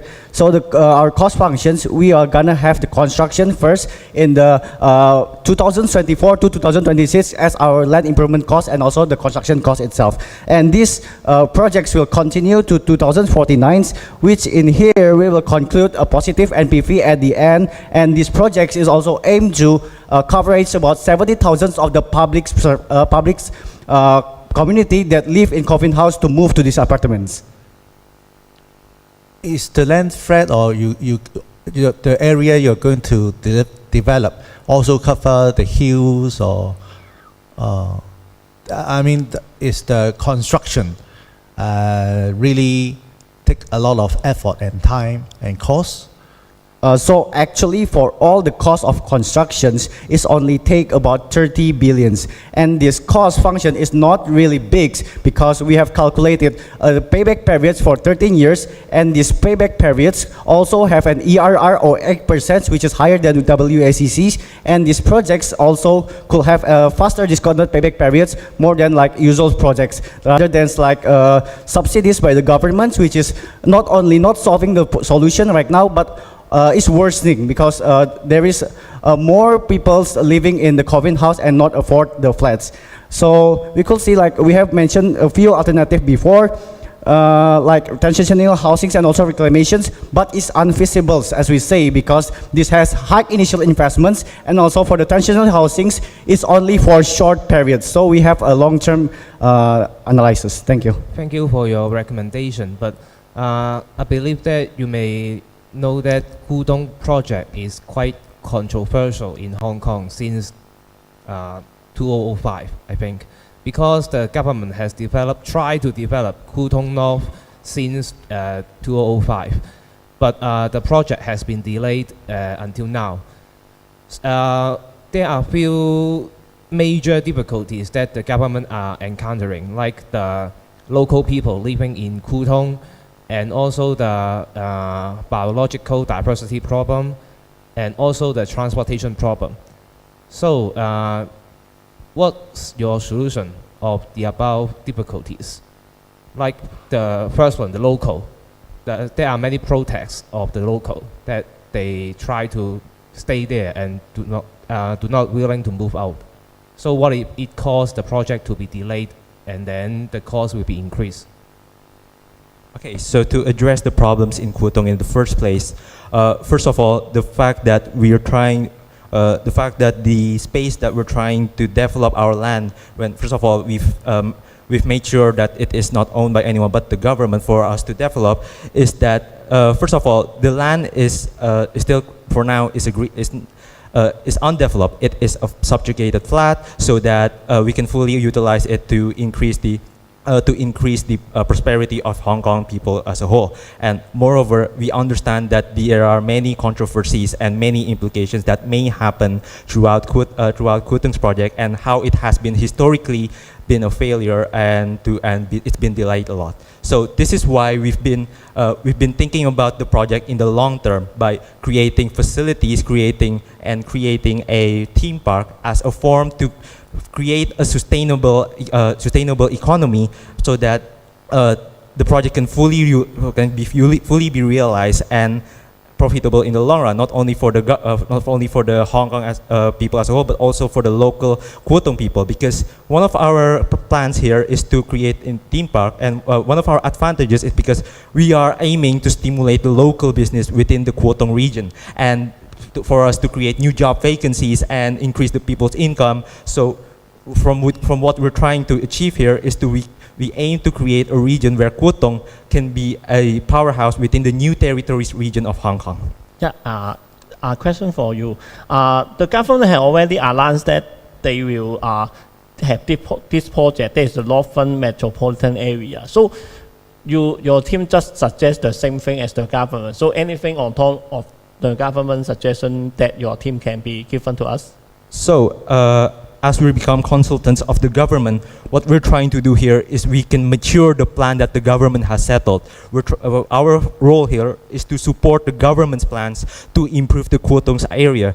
And what are we trying to do here? The fact that we're aiming to build facilities and theme parks, that's what we've mentioned earlier, is we realize that what we can do here is to fully support the government's efforts to fully realize the aims that the government trying to achieve to minimize the amount of people living in cage homes. And the best thing that we can do here is by supporting the government through creating facilities that can support the whole program. Sorry, I would like to add some more. And as Nathan said before, this project has already been planned by the government itself, and we also Okay, so we also aim this project is not only for short term, as we say, as the government has not released this project yet. We are aiming for the long term, and in here we are planning these projects is for 2049, and we will we as a consultant could calculates the cost within the minimized cost to generate the best outcome for government itself. And we as the consultants have found that the operational property could be fastened, and this could have a quite good strength on the NPV returns and also the ERR itself. Okay, one question for me. You said you'd like to introduce a theme park in Kutong area. Correct. This may lead to competition with the existing theme park in Hong Kong, right? Just like Ocean Park or Disney, and it may affect their business as well, right? And also another point that is it may create land use conflict, right, among the residential and the theme park, right? Both of them need the land to build, right? And also the resident living nearby may suffer maybe the influence from the tourists that visit to the area. So how can you solve the conflict between the residents and the tourists? Just like in Japan, I think especially in Kyoto, because there are too many tourists that affect the residents' life there. The local residents cannot take the bus. So how can you cater to such a possible situation? Thank you. Thank you so much for the question. What we're trying to achieve, first of all, your question is about the competition. And well, when we talk about our development in Kutong, we're not trying to specifically compete with Disneyland and other regions in Hong Kong because, well, it is located all the way south on Hong Kong's region. Meanwhile, our development project in Kutong is all the way up north. So in terms of competition, we're just trying to reach the new market within the the new territories region of Hong Kong, because we're not trying to touch tourists on the international or national level, but simply create a regional tourist spot for people all around the new territories region to be able to visit it and increase their quality of life through recreation. And moreover, when we talk about the excuse me, I need to stop you because a little bit overrun already. So, but I think you have addressed part of his question. And then thank you very much for your contribution and thank you so much. Dedication of this presentation. Thank you very much. Thank you very much. Team Spain, please be prepared.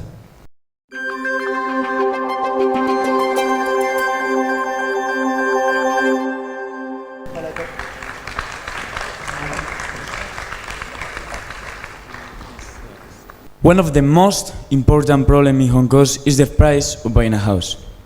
Dear jury, we are Team Spain. We are Eduardo Ampudia, Alejandro Cid, Sebastián Escobar, Alejandro Verdejo, and myself, Miguel Cubel. And we are going to talk about how government policies could mitigate this problem? This project have two main opportunities that are the existence of many countries with the same problem and solutions, and also the possibility of using public resources for our solution. Our main objectives are making public housing in Hong Kong affordable and preserving Hong Kong natural and cultural heritage. So the solution we propose for Hong Kong's government is for it to reclaim 5 square kilometers of land by creating and then draining a polder, and then it would use that land to create over 6,000 50-story buildings, enough to create 370,000 homes to house over 1 million people. A significant increase in supply to alleviate the problem. So, what's the current problem at Hong Kong? It is very clear. Nowadays, Hong Kong is the world's most expensive city to live in. Its price per square meter is by far the highest in the whole world, and there's also a problem of land scarcity due to government restrictions. So, 75% of its area is protected. This problem comes from many years ago, when the government started building landscapes and they lease public land through auction, where companies of construction paid huge amount and raised the price to have profits. That's one of the original causes. With this approach, the government isn't favoring our main target, which is public housing demand. Public housing demand currently in Hong Kong constitutes to about 45% of the total housing offer. But this isn't enough. Why isn't it enough? Because the government is promoting new initiatives to increase this supply, which are obviously then covered by the demand. There are two main initiatives that we have found. The first one, which is light public housing, that involves modular construction that lowers the construction time by a significant amount. And the second one is just boosting production by about 150,000 new houses on the next 5 years. Now, by comparing these three measures, we have reached the conclusion that the recommendations that we make the government must raise the offer both in short and long term, and also raise the living standards and raise the affordability of housing in Hong Kong. And what about the approach and the methodology? As the government is who is going to carry out this project, profits, economic benefits are not our main priority. We want to improve the standards of living of Hong Kong citizens, and we want to do it respecting the cultural and natural heritage. Moreover, we will make more house affordable. In order to achieve a solution for Hong Kong's problem, we've been influenced by other countries' cases, like for example the Netherlands, whose 26% of its area is below the sea level, and they've been establishing polder systems since 12th century. The second example that we have found is in Spain, where residential satellite cities offer affordable housing to a main city nearby, which is connected via metro, via highways, to facilitate pendular movements in the same day to families and workers in both of the cities. The third example we encourage Hong Kong's government to adopt is Singapore's model for urbanization, which has been very successful at keeping prices low. As in Hong Kong, Singapore owns all land. However, in Singapore makes contracts for private companies to fully develop residential districts with residential buildings and services. When it's done, it's property of the Singaporean state. But the Singaporean state leases flats to citizens at subsidized rates with long-term and low-interest loans. And then resale is allowed for citizens, but there are several policies to control resale prices. So, taking into account all of this, we have reached three main proposals, one project and two recommendations that we make to the Hong Kong government. The first of which is the project that we will further analyze in depth later, is to build a polder in the Shenzhen base area, gaining 5 square kilometers, following the Netherlands model. In that area, there's going to be constructed a city that hosts 1 million inhabitants based on the Spain satellite cities model, which then those houses will be distributed using Singapore's price model, which will allow the government to make the prices at 25% more affordable on average. Okay, and for our recommendation, the first of the recommendations is to encourage the government to release a little of the protected park area to increase supply in the short term, but for it not to lease the terrain at auction, which inflates terrain prices incredibly high, but rather set it at a fixed price and fixed rent prices for residents. And our last recommendation is to continue with light housing, because as we have already seen, it's really efficient for short-term covering of the offer of the demand.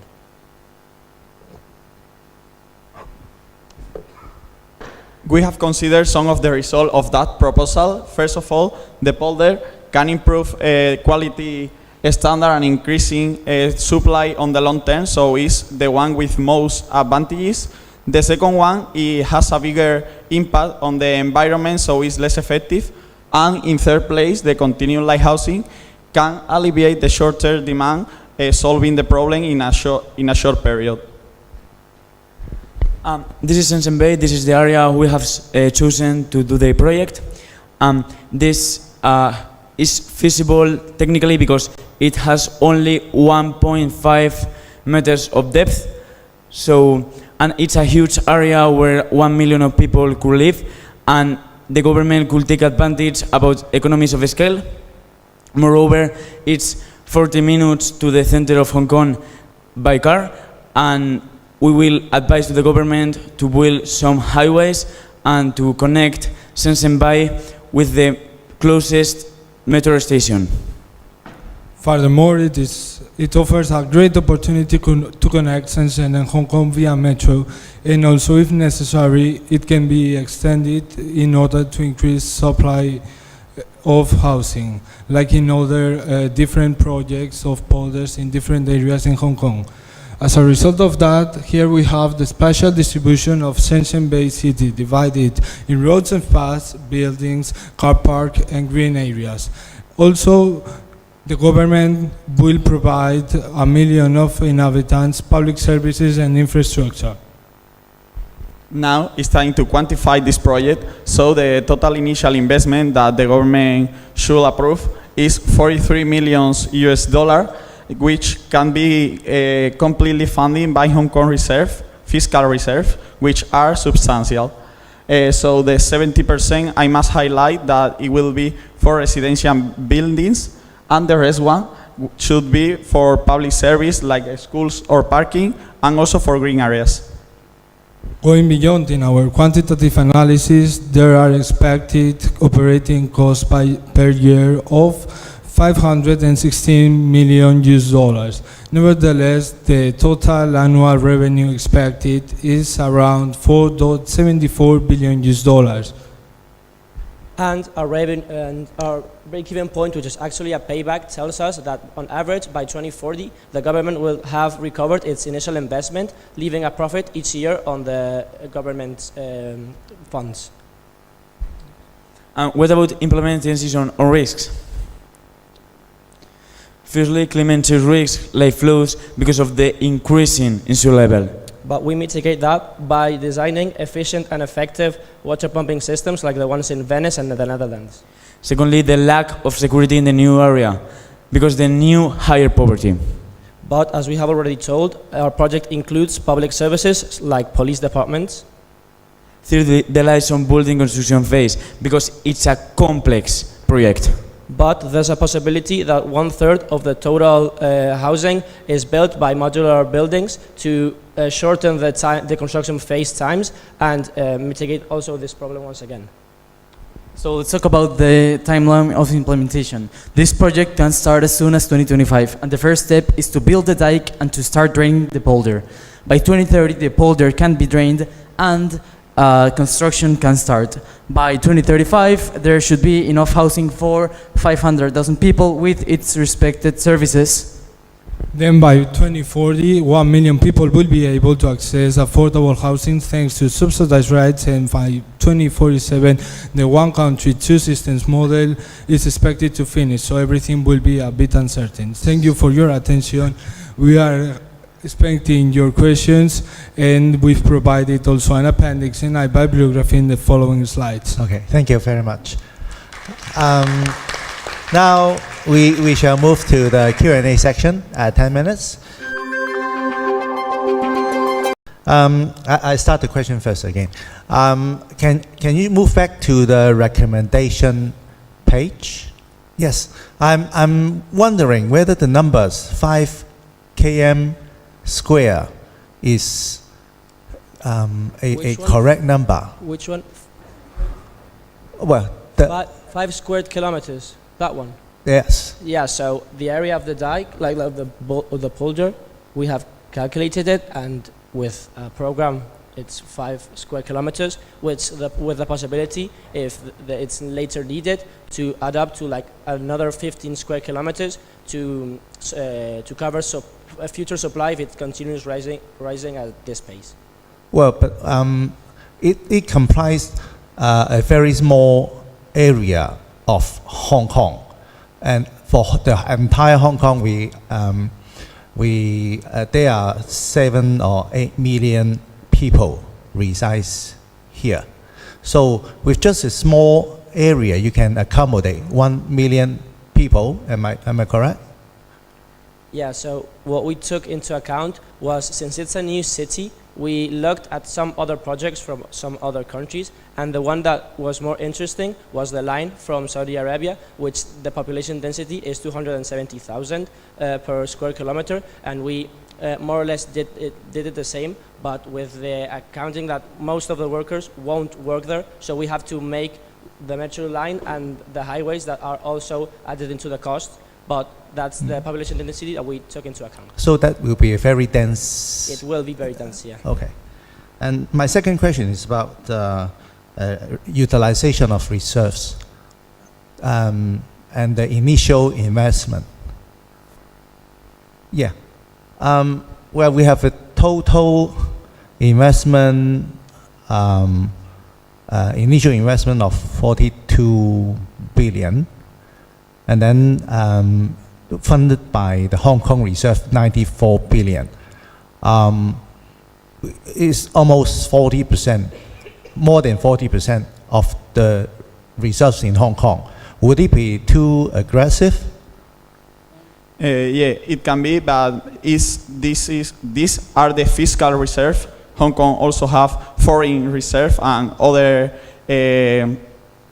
expenses, because Hong Kong expend a lot of money in housing every year, so it could be in the year budget, and this is one of the numbers, but the total initial investment should be divided in the 10 years of construction, so I think it's well. Thank you. Because you guys went quickly to the last slides, I didn't get to the timeline for the development. So it seems that from the start of the project to the construction, after you drain the water and make it a dike, is it 5 years enough? Do you have some evidence to support this short time will be ready for the land to hold such big buildings, something like that? Yeah, sorry, so you mean you're asking me if the land would be drained in 5 years? Yeah, yes. And is everything well prepared for building? Yes, thank you. So the time estimation we used is based on Flevoland. Flevoland is this district of the Netherlands, and just this part is a plunder, just like the one we want to build. However, this one is much bigger. That one is 40,000 hectares, which is around 40 square kilometers. The building of the dike and the drainage of that part of the Netherlands took only 6 years in the 70s. So 50 years ago, it only took them 6 years. If we're optimistic with the new technology, not very optimistic at all, we believe we could do it for 5 square kilometers in only 5 years. Another recent development in Hong Kong, the property price dropped by almost 25% compared to the peak in 2021. So do you think it is really the right time to propose this to the government, or would you consider any signal or triggering event that the government should be aware of when they really want to execute this plan? Besides all of these things, I think that the population in Hong Kong in the next 22 years is going to increase by 700,000 of people.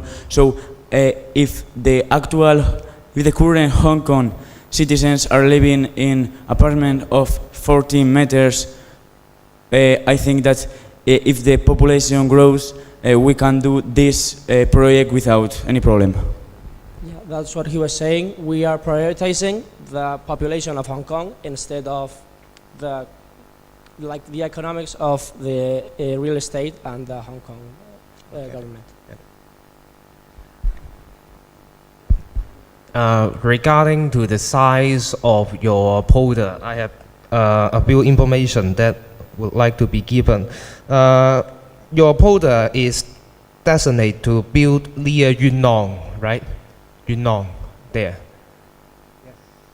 The size, or like the size of Yuen Long district is like 100 something kilometer square, and then the people living in Yuen Long is only 0.6 million. So according to the whole size of Yuen Long only carries 0.6 million of people, but your 5 km square of land and you plan to live like near 100 million people, 1 million people. It may not be a feasible solution. And also about the transportation problem, I think this will be the difficulties that you need to face. Yes, thank you. Well, actually, an interesting data of Hong Kong, as you know, 75% of it is protected parks, but of the 25% that is urbanized, out of the total Hong Kong territory, only 3.7% is highly density residential buildings, you know. So in those residential buildings, like the Keen Lung state, density is really high, and it's really difficult to dedicate that kind of density to land, territorial Hong Kong, because it's very accidentated, the geography, but this space will be very flat, so it's feasible for the density to be so high, to be as high as in those districts, but just much larger.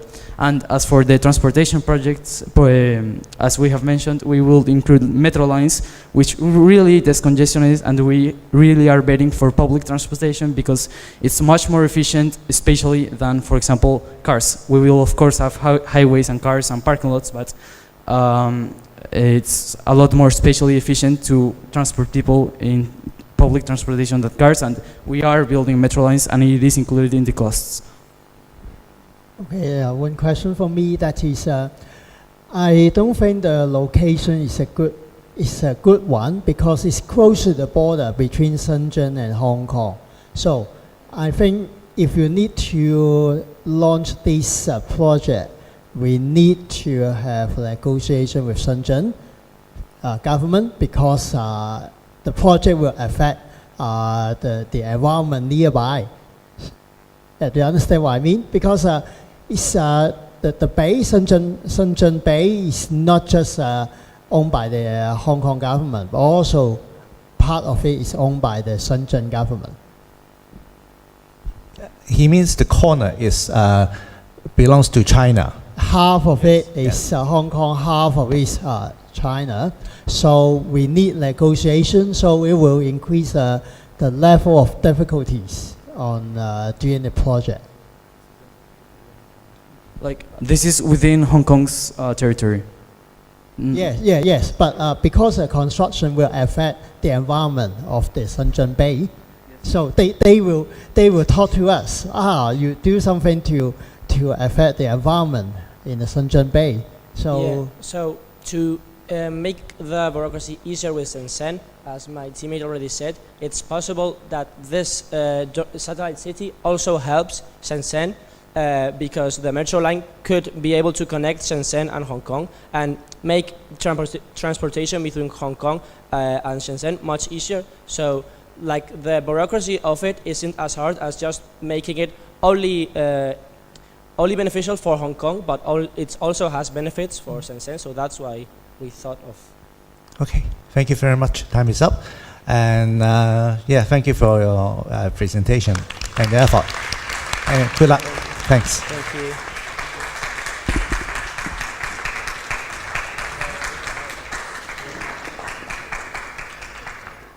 Okay, Chinese Taipei, please be prepared.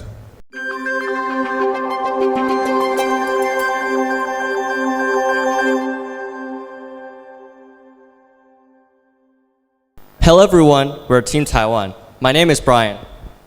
I'm Kingston. I'm Judy. I'm Anderson. I'm Tiger. Today, as a consulting firm, we're going to construct a better housing market in Hong Kong. Now, imagine you're an ordinary office clerk with an annual salary of around 300,000 Hong Kong dollars per year.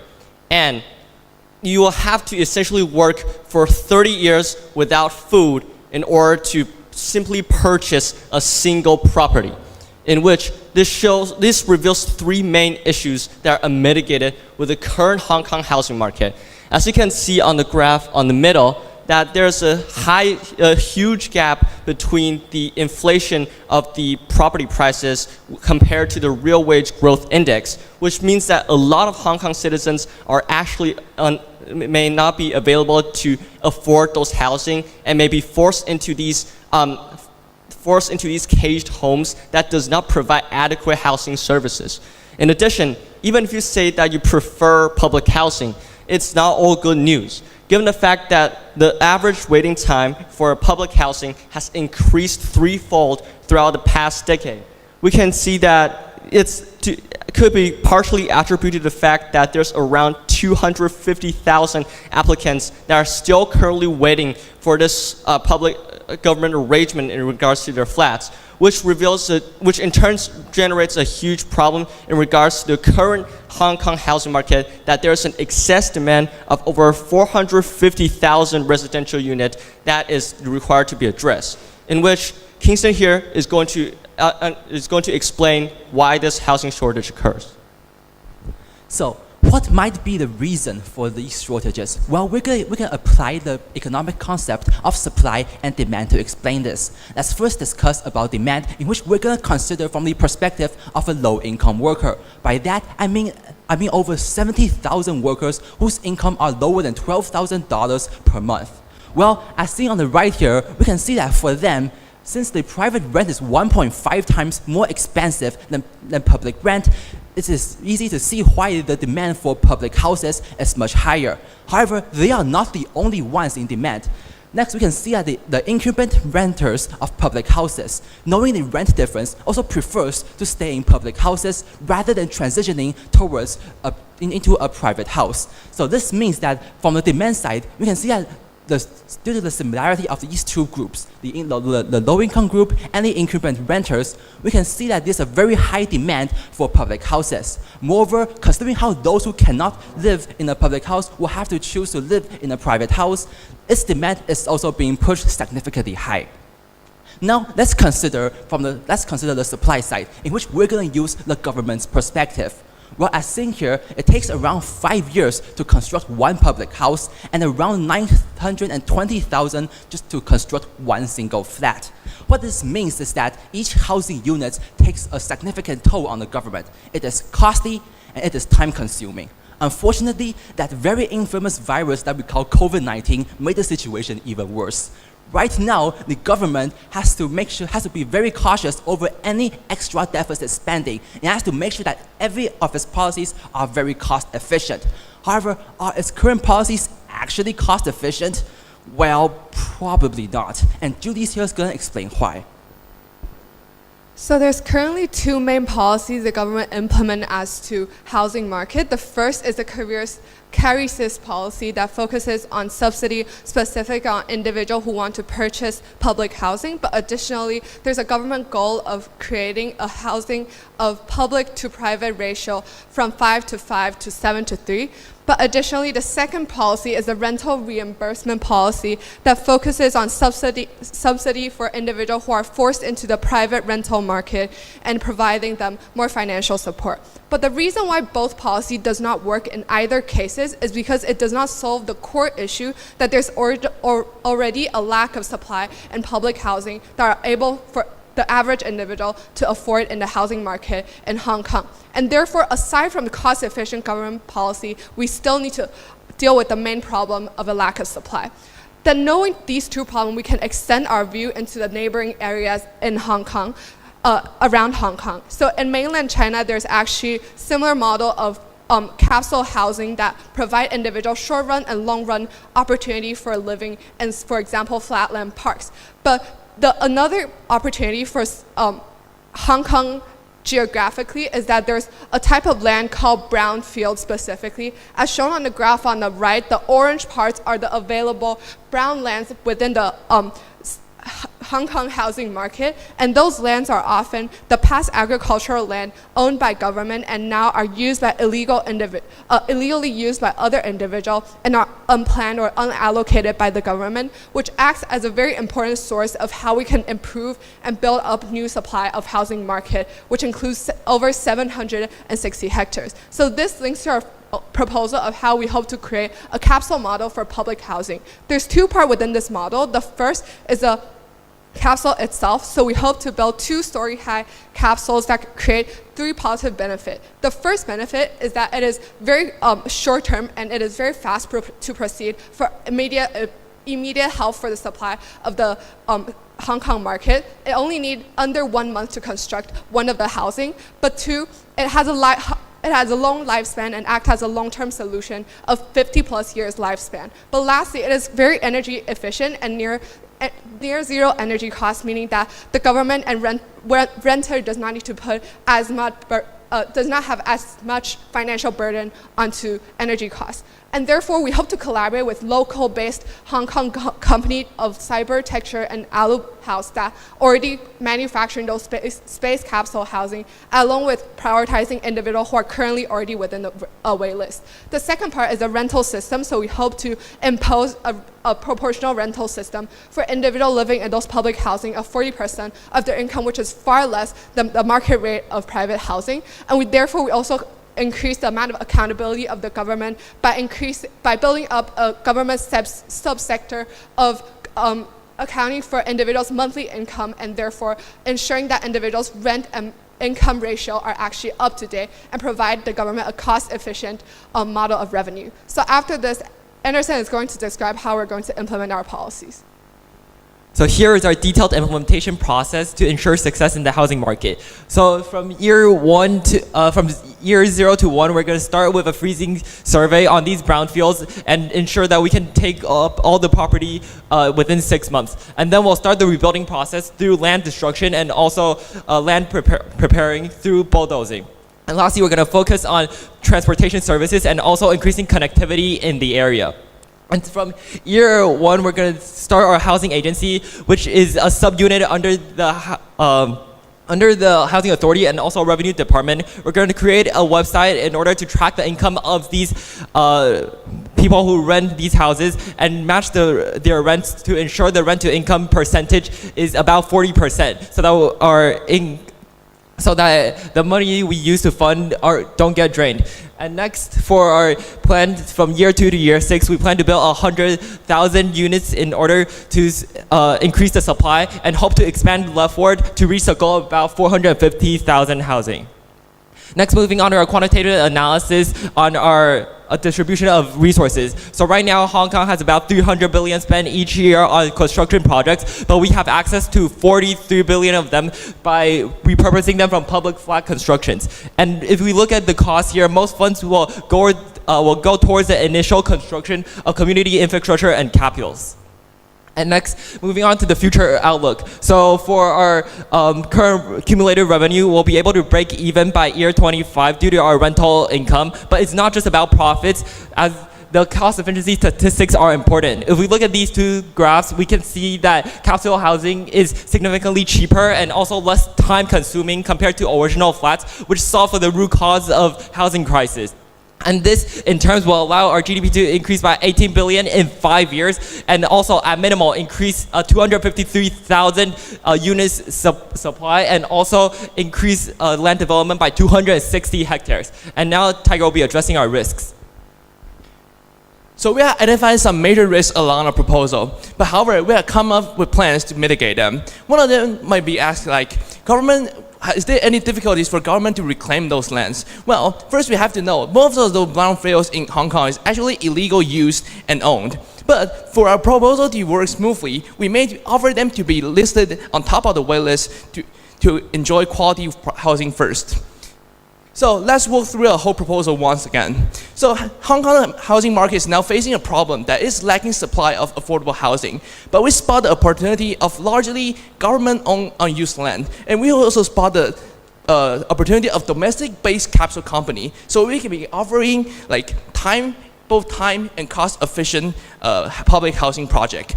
To the citizens, we can avoid long wait lists, high prices, and cage houses. And for the government, we can also have better control over the living environment of our citizens. To a longer extent, we can also have a better housing market. We can attract foreign talents to strengthen the Hong Kong economy. Last, we will be encapsulating the Hong Kong housing market. We're Team Taiwan, and thank you for listening. Oh, you just finished? Yes. Okay, that's good, that's good. Okay, thanks. And we shall start the Q&A time for 10 minutes. Let me ask the first question again. I see you mentioned about the brownfield land, and according to your plan, you're going to confiscate the land after 6 months, right? Have you ever tried to investigate why the Hong Kong government did not do so in the past decades? Okay, thank you for the question. So, in regards to the Hong Kong government policy in developing brown land, there's a current issue with these brownfield lands that might be because they originally want to develop them as a public housing projects and sort of that. However, there's a lot of controversies over these brownfield, given that most of them are scattered and not concentrated, so it makes it very hard to build like a lot of like huge apartments or flats over there. So therefore, our proposal can address this because most of these space capsule housing models rely on small, efficient space using that only occupies like 26 square meters per capsule, which makes it more efficient and more available to account and fit into the different brownfield sites in comparison to its original projects. Yeah, but if you can confiscate the land, it would be a solution, probable solution. But my question is, why the government were not able to confiscate the land over the past few decades? Have you investigated this?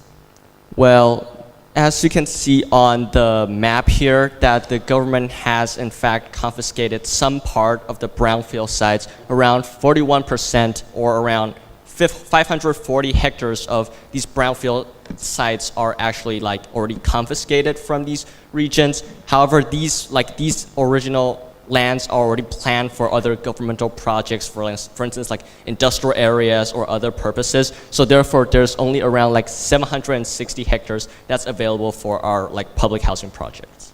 Yeah. First of all, thank you for your effort, Team Taiwan. But I think the most controversial part of the brownfield problem is about the identity of landlord in Hong Kong. I don't know, have you dig deep enough, because most of the landlord of this brownfield are some so-called triad in Hong Kong. Okay, so it is difficult for government to negotiate with this landlord to collect their lands. So do you have any suggestion or do you have any recommendation? Can you restate the problem again? So why does they can hear the question quite clearly because yeah, the brownfield land is basically heritage from the ancestor of the current occupants, and they are the current landlord. And in the past, due to political reasons, the government was not able to seize back the land lease. That was happened in the past. So I understand that you have investigated there are some lands that has been seized back recently, but they are quite scattered. So it's difficult to make a very big project within a short period of time. So that is our key question on this. So after we have done some research, we found like there is actually a law that allow the Hong Kong government can actually like requisition those lands for public using. So I consider like those public housing projects will be a part of public usage. So we think we can negotiate with them because based on this law, so we can like requisition them. And I saw that like most of the Hong Kong's land is actually kind of owned by the government in some ways. Thank you. We just talked about the brownfield site is the identification of the ownership, and also how we can convince those landlords, the landowners. So some discuss the, in the form of a private-public partnership. You cooperate with those landlords and you share the profits from the property development. And you talk about the capsule in the brownfield. Seems to us is more like a short-term solution. And we just saw is the only strategy we have in the presentation. Do you have any other medium-term or long-term solutions to us? So as previously mentioned in our proposal, that one of the main feature why we chose the capsule housing is because of its both a good actor as both short and long term, because one housing can last more than 50 years, and we think that as it directly decreases the fixed cost of governments increasing building new buildings, having this for 50 years is a direct long-term strategy that can be used by the government throughout years, given that it is very sustainable in its materials and the way it gains its energy. If there's anything else to add, when it comes to long term, we also mentioned in our quantitative analysis that we can also add more features to the community and to make sure that the living standards around these areas are better. And so these can also be some more directions that we can focus on. Okay, so can you move back to the picture, the capsule? Yeah, that's it, this one. Can it be built up a few story high, or just like that, occupying this piece of area? Given the current existing models, as you can see on the image on the right, we know that there's currently only around 2-decker of these apartments available. But given that there's already Cybertecture and will house as Hong Kong headquartered company that are specializing in this space capsule housing projects, we believe that there could be future innovations, given that most of the manufacturing materials are actually galvanized steel, which makes it actually pretty durable for for future more stories to be built on for this apartment. But however, given that at the short term we can only sort of test out the existing models, we believe that we could develop future more stories in the long run, but in the short run we should use the existing model. Hello, I'm two questions. I appreciate you have the page number. So page 9, please. Page 9. 9. First, I would like to ask, how can you get the data? Is that the private rent is 1.5 times than the expensive than public rents? Because for usually Hong Kong, for public housing, usually about 3 or 4,000 Hong Kong dollar. But if you really want to rent a flat in the urban area, you need about 10,000. So it's already low 1.5 times. And then for the second question, page 11, please. Yeah. The same question as other judge, I want to ask that this space capsule housing system is interesting, but it's a low density property. So how can you really improve the situation? Because maybe you cannot settle many population into it. Yeah. So basically, this is like we first provide more supply in housing, so obviously like the prices are going to decrease, and there wouldn't be an increase in rent because it's capped through our proposal of percentages. We're capping it at 40%, so as your income rises, you also have to pay more, so there's not like an issue where like as people's income rises, the rent would increase for other people. Wait, sorry, is your problem about like the housing density? Maybe I rephrase my first question. The first question is, how can you get the data for page 9? Because usually Hong Kong, the rent difference shall not be 1.5 times difference, maybe about 3 or 4 times at least, because usually public housing just 3,000 per month. But for private housing, you at least 10,000 you can rent a flat. I think something data like this. Oh, so we believe that the 1.5 times is like more of a more conservative estimation. Of course, maybe for some certain regions, yes, the rent difference could be even larger. But what we're trying to prove here is that because that the private rent is much higher than the public rent, it results in a huge demand for public houses, and that's what we're really trying to prove. Of course, like the rent difference for different regions, obviously some regions have more like demand, and that's going to be cost even more. Yeah. And for question 2, that is going to be... Page 11, that's the low density capsule housing. So how can you improve the situation? Because you cannot settle many population. One main concern, as previously stated, is that the government have limited budget and that it takes a long time for housing to like high-story housing to be built. And the reason why we think that low density actually works in this case is after calculation, as one 2-story high capsule only occupies approximately 26 square meters, and we have estimated 720 hectares of land, and therefore we think that the density does not need to be the height of the building does not need to require to be high. The amount of capsule needed can be fit in within the large available land. Sorry, I would like to give you a friendly reminder that the official name of your team is Team Chinese Taipei, and I don't want anyone to get into trouble by breaking the law. No offense, friend from Taiwan. Thank you. Thank you. Time is up, and thank you very much for your effort and contribution to this competition. Thanks.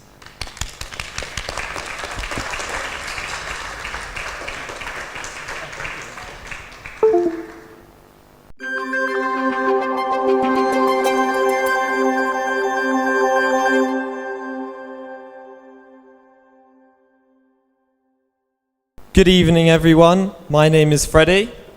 I'm Win. I'm Joe. And I'm Nathan, and welcome to Team UK's business case presentation.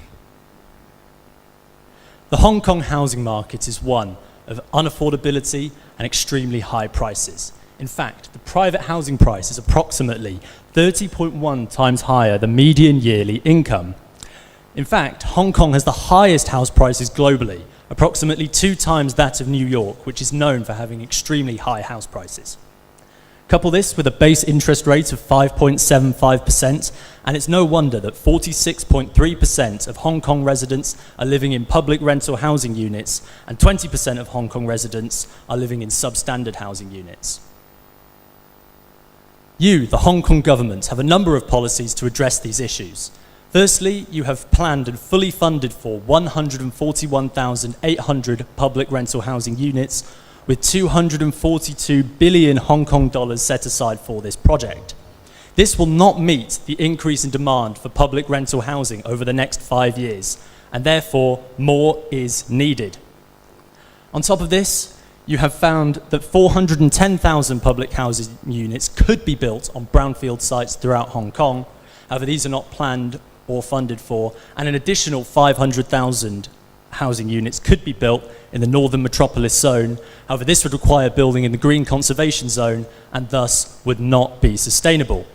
You have also established a task force to tackle substandard housing and are helping the renovation of these houses with initiatives such as Operation Building Bright 2.0. Another prominent issue is the increasing levels of vacancy rate, as seen on the graph on the right. So in 2010, it started at 3% and it steadily rose to 4.6% in 2024. Now this essentially represents the number of houses that are vacant for over 6 months. So how would you feel if you were struggling to find a house, knowing loads of people are hoarding empty houses, hoping to flip them for higher prices? Now this represents around 52,000 houses, which we think could accommodate 150,000 people. So our solution to this is to implement a 5% tax rate. Now has this worked before? Yes. In Vancouver in 2017 they implemented a 3% tax rate. Now this led to a 26% decrease in vacant units by 2020 and generated 100 million Canadian dollars, which is around 565 million Hong Kong dollars, which was reinvested into affordable initiative housing units. Now, how could this benefit Hong Kong? Well, we've calculated that this would generate around 19.6 billion Hong Kong dollars, which we would invest into our sustainable future. A 6-year-long waiting time for 600,000 residents is something that we cannot allow to continue. With the current Hong Kong housing policy, people and residents need to have incomes over 5 times the income limit and assets over 100 times the asset limits before they are forced to vacate public houses. We believe that this is way too high, and when coupled with the affordability gap between public and private houses, this means that a lot of public houses are occupied by well-off tenants that are able to afford private houses but choose to stay in these government-provided houses simply because of the fact that they are cheaper. To combat this problem, we propose a 3-pronged solution. Firstly, we increase the punishment for incomplete information about your incomes and assets, and we provide harsher punishments if you lie about your incomes. We check incomes more frequently. Instead of 2 years, we check it once per 6 months. And then we also charge higher rental rates.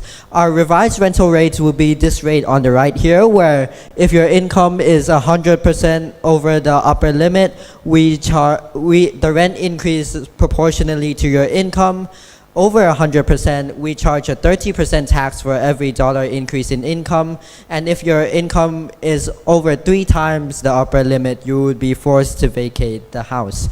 To tackle speculative buying, we also propose that the government should do a 40% sales tax on the purchase of a second house, a 50% limit of debt as a percentage of monthly income, a 50% tax if you rent your houses out within the first 5 years of purchase, and then a 70% tax if you sell your house within the first year of purchase. And this is all designed so that people only buy houses where they want to live in. Our long-term initiative is an on-water community involving the construction of 3,000 floating apartment blocks and 48,000 rooms supported by buoyancy aids, projected to take only 4 years in construction. This first community in Tuen Mun will house 288,000 people, and the funding for the initiative is raised at $33.6 billion from tax revenue from the previous 2 policies. This community will be covered in solar panels to generate energy for daily necessities. You may be wondering, what will this initiative solve?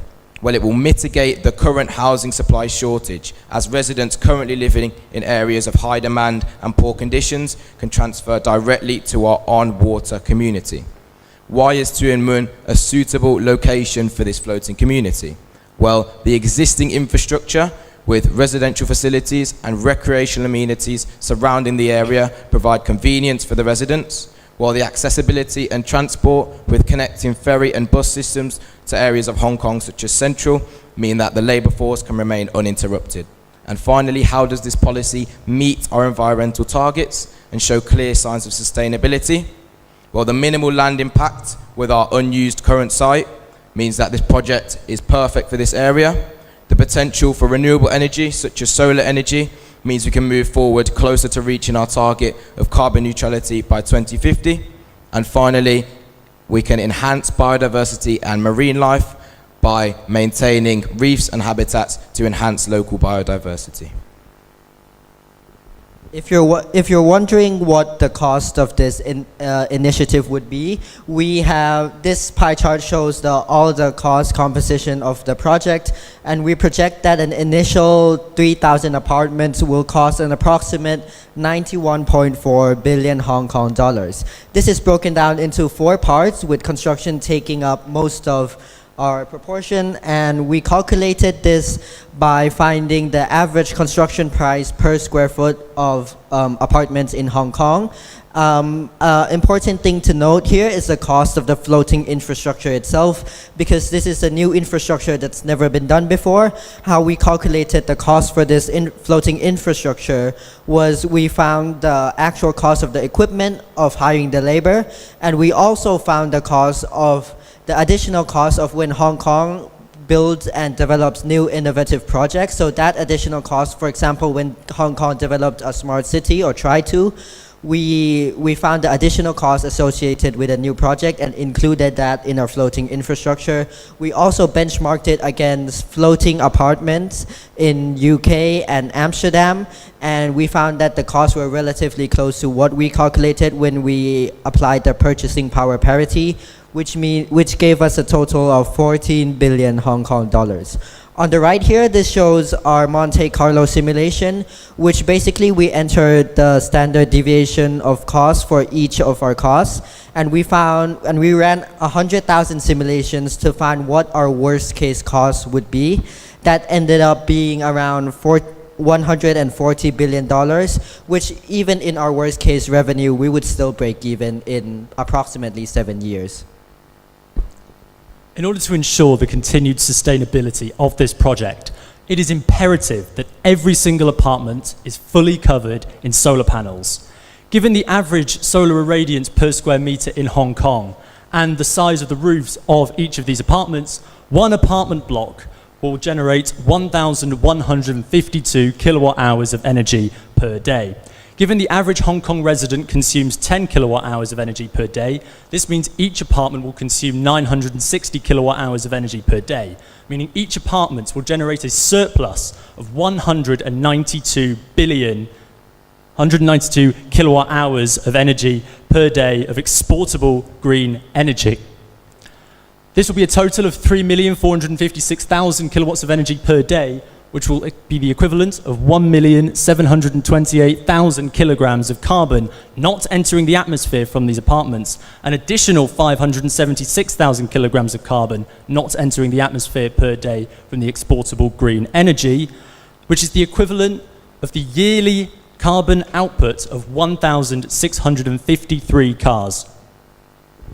On to our revenue. Best case scenario, we earn around 45.7 billion Hong Kong dollars a year from our mainstream revenue, and worst case, still a large 23 billion. So with our additional and main revenue stream, we would earn around 33.6 billion as the median. And we also save around 2.3 billion from our sustainable energy per year. Thank you for listening. We'd like to open the floor to questions. Thank you very much. Okay, let us start the Q&A section now. Regarding the floating community in Tuen Mun. I'm wondering who is the target user, and also is that a temporary or permanent setting? So the main target for us right now is we're going to provide these houses to the people who've been on the waiting list for the longest time. So it's going to be a factor of being on the waiting list for the longest time, and also the people who are currently living in the most bad situations. And once they get into these houses, this will be more or less a temporary solution, like for example 10 years, and if their income increases in those 10 years where their income goes over the limit, then they would move out and we would give it to people in more critical conditions. My another question is regarding the vacancy tax as well as other measures that may probably dampen the property price. You've mentioned that 45% of the people are living in the public housing, while the other 55% are living in the private housing, right? So most of the 55% people have only one property. And I just mentioned earlier, the property price peaked at 2021, and by now it's dropped by 25%. So again, my question is, when do you think you should initiate this initiative? And probably now it may not be the right time, but what criteria when you see you will initiate these initiatives? So we were planning to initiate this as soon as possible to help increase our funds for the sustainable floating island.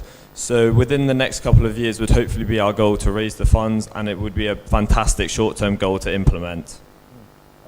Yeah, the problem about 55 owning only one house, since it's a vacancy tax, we'll only be charging the tax on people who either have a second house which they don't use, and we just think we should tax them for that reason.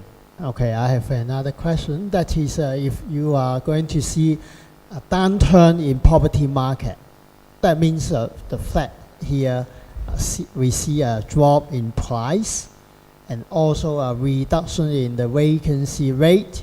So will you adjust your proposal? I think even if prices are already decreasing and vacancy rates are already decreasing, since currently the housing market is still in a crisis, I think by the time we will still implement this, even if the vacancy rate is, the vacancy rate is actually going up per year. It's not going down. The prices are going down, but the vacancy rate's going up.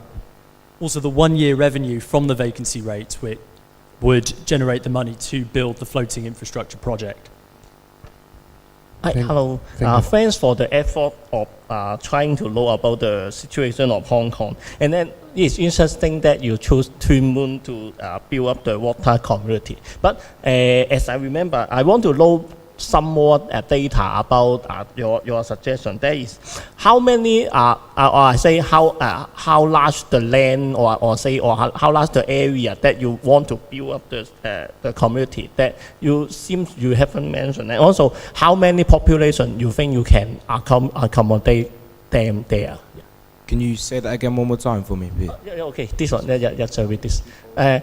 How large is the area, and then how many population you can accommodate? All right, so what the apartment would look like is it's a 2-floor apartment, and each floor will have 8 rooms. Each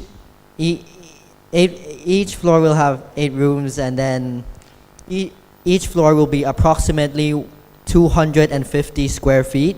So this will be 2 floors, and each room can accommodate about 6 people. So then in total, we will build 3,000 apartments. So this will give us a total of around 300,000 residents. Okay, my concern still goes to the taxation you proposed. Can you go back to the slides? I forgot it. About the Vancouver case analysis, the successful case for the vacancy analysis. Yeah, here. So you introduced a successful case. Have you considered, because I'm still worried about the feasibility to implement such a strict taxation now. So my question is, have you considered the situation back to 2017 in Vancouver and to compare it with the current situation in Hong Kong? Is it a good time to implement such a system or mechanism? Yeah, so this has also been implemented in several other countries, including Netherlands, which is slightly more recent. And we believe that this would be the perfect time to do it, as the problem is only getting worse. So the quicker we implement this system, the quicker we can fix the vacancy rate, because we believe that this is a large proportion of people that should be accounted for. We also believe the opportunity cost of not doing the vacancy tax now to be greater than the opportunity cost of the perhaps increase in private property rents, as we are able to build the on-water community for more public rental housing units. Okay, suppose we take this vacancy tax into consideration. How exactly can you charge those flat owners? How can we identify? So this is the policy that we, so basically, if you are vacant from your accommodation for over 6 months, then you are affected by this, and there would be people that would, like, you have tax collection that would collect it annually. I have many houses. I live in this house for 2 days, and then I live in another house. So how can we actually convince those, just find out those guys? Good question. So as part of our policy, you need to be a resident of that for at least one of the 6 months in order to meet the criteria of not being taxed. Thank you. Any other questions? Okay, if not, thank you very much. Thank you very much.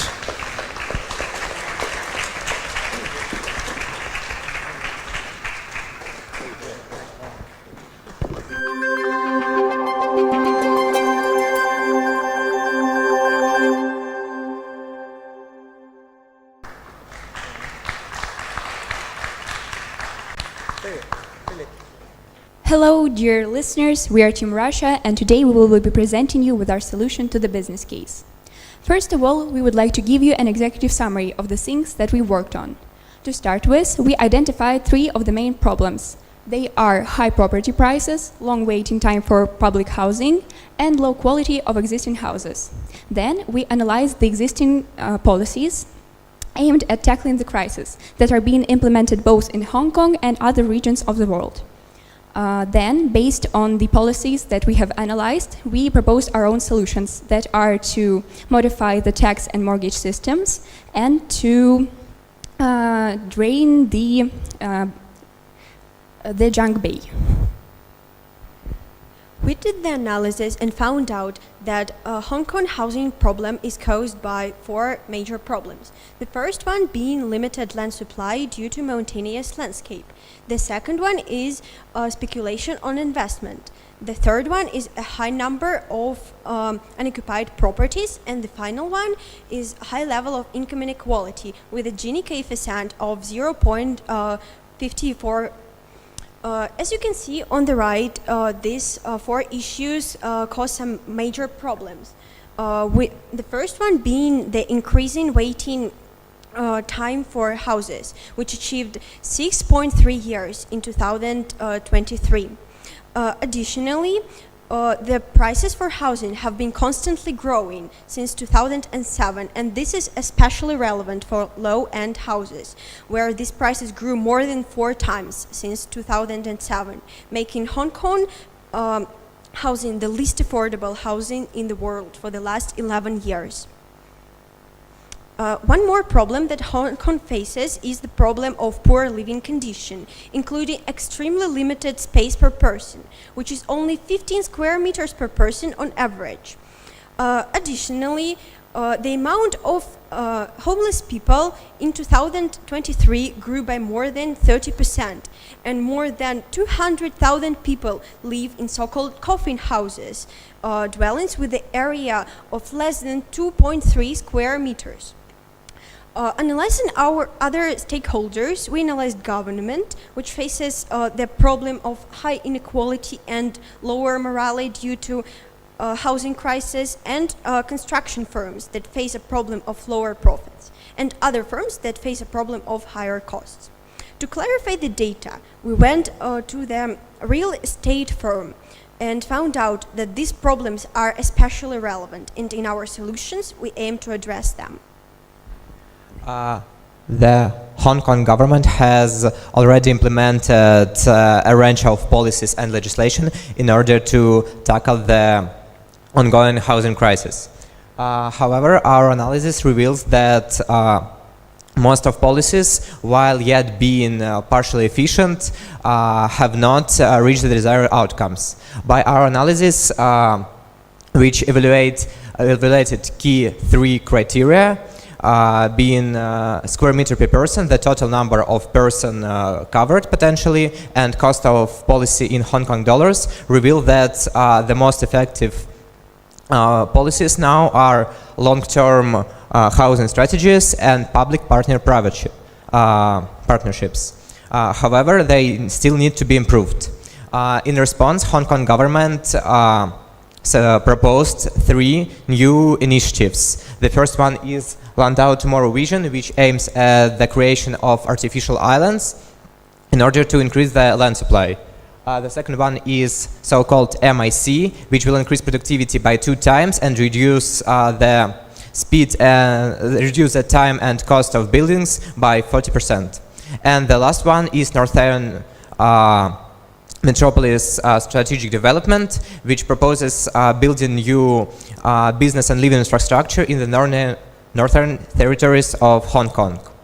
However, as we've analyzed, the potential effectiveness might be low, and therefore there is an extreme need in cutting-edge and innovative solutions.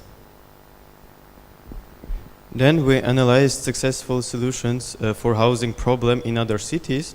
Firstly, Singapore has implemented additional buyer stamp duty that increased tax on foreign buyers to 60% to mitigate the effect of foreign wealth on local housing prices. The next solution is Macau's restrictions on for 5 years on buying property for 5 years after acquiring public housing. And the next example is pendulum migration that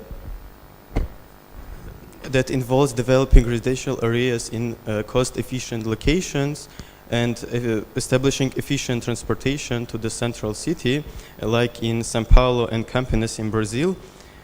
That way people will be in touch with the city, but housing costs will be reduced. And finally, from the 17th century, the Netherlands is developing dams and technologies to reclaim land from the Lake IJsselmeer. And the biggest project is the island of Flevoland that now accommodates 420,000 people. So as for our first solution, we want to create a new system of incentives for people. So for example, we want to make landlords and developers rent their vacant properties out, and also we want to make tenants to move to underpopulated regions. We want to implement taxes on those homeowners who have more than one house that is not rented by anyone and or not occupied, and also on developers whose properties is neither sold nor used. To settle new regions faster, we want to build houses there, of course, and improve the infrastructure. In accordance with decreased mortgage rates for flats on those islands, the housing will become much more affordable. So basically what we are doing is creating a new incentive system so people move from overcrowded regions from Hong Kong to new areas. And as you can see on the graph to your left, to your right, sorry, this will reduce prices in the region. And our second initiative is to build up a dam in the Junk Bay nearby the Hong Kong city and drain the water out of the new piece of land and create a new affordable housing area right there. The depth of waters there is just around 6 to 10 meters. The width of the bay is around 2.2 kilometers. The ground soils are suitable for construction, and also there aren't any actual major trading hubs. So this makes all of the above makes our project actually feasible. Those new stories houses will become a new home for around 200,000 people, and that will quickly address the problem of long waiting times that is currently existing. Of course, there are some cons that we can face with, such as ecological problems or traffic jams, but we will implement more policies to address them. So actually we'll have the absence of businesses and working areas there, but the goal is to accommodate people and to provide high level of public transportation so their living conditions dramatically improve. Lastly, we created a financial model to prove the relevance of our solutions.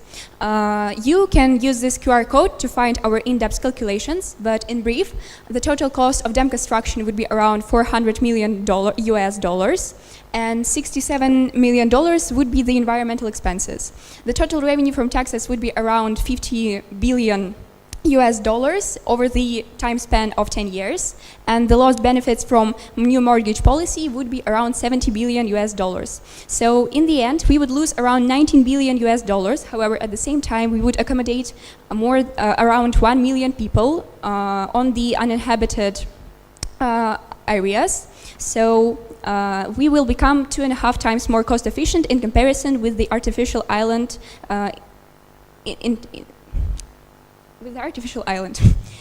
So the main idea of our presentation is that the situation can be tackled. However, we need to take action as soon as possible. We believe that Hong Kong embarks on the new journey from stability to prosperity, and we hope that we will help it to achieve sustainable growth. Thank you very much for your attention. Now we would gladly answer all your questions. Oh, thank you very much, and just in time. Okay, let me ask my first question.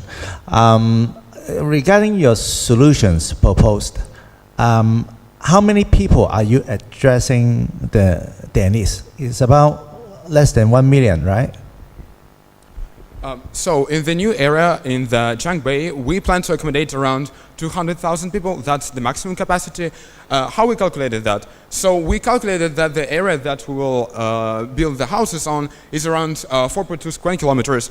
Then we took the density of the population in the Kowloon area, that is the most dense in the Hong Kong, and we just multiplied numbers. So why that works? The reason is because in that area we will basically have multi-stories houses without lots of working spaces, without any factories, without huge highways. So people will just live there and it will be pretty dense, but that's the goal. I think it's workable for 200,000 people. But I see in another page you're talking about 990, yes? So basically, the other 800,000 people will be accommodated in some other underpopulated areas around Hong Kong on some other islands. And the calculations are for all the people, for the sake of sustainability. Oh.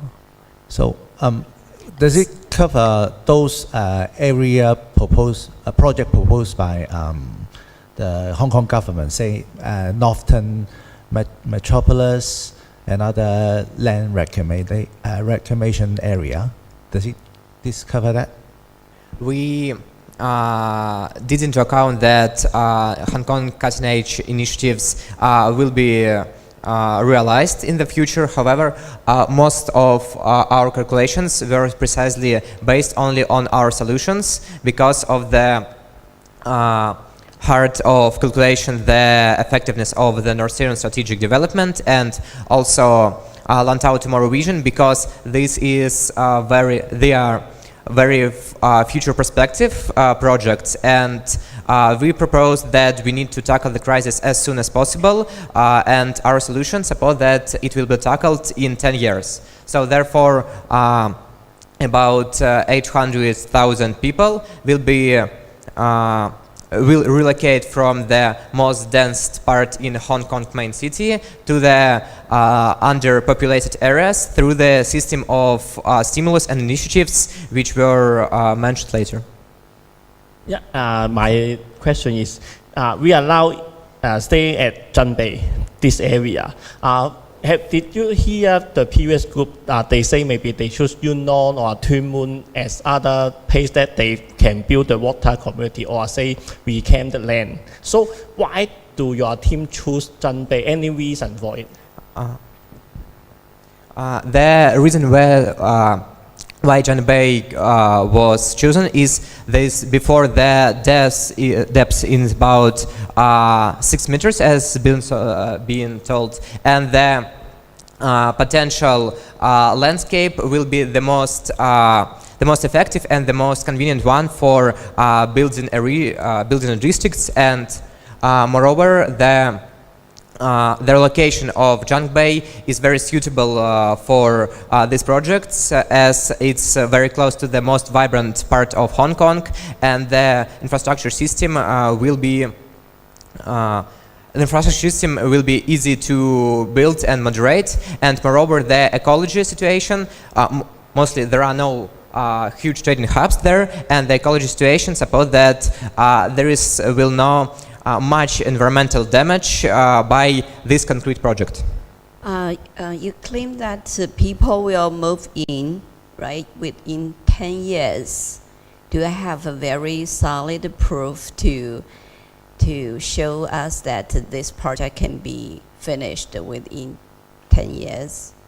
It's not only about how they move in, about all each step of this construction.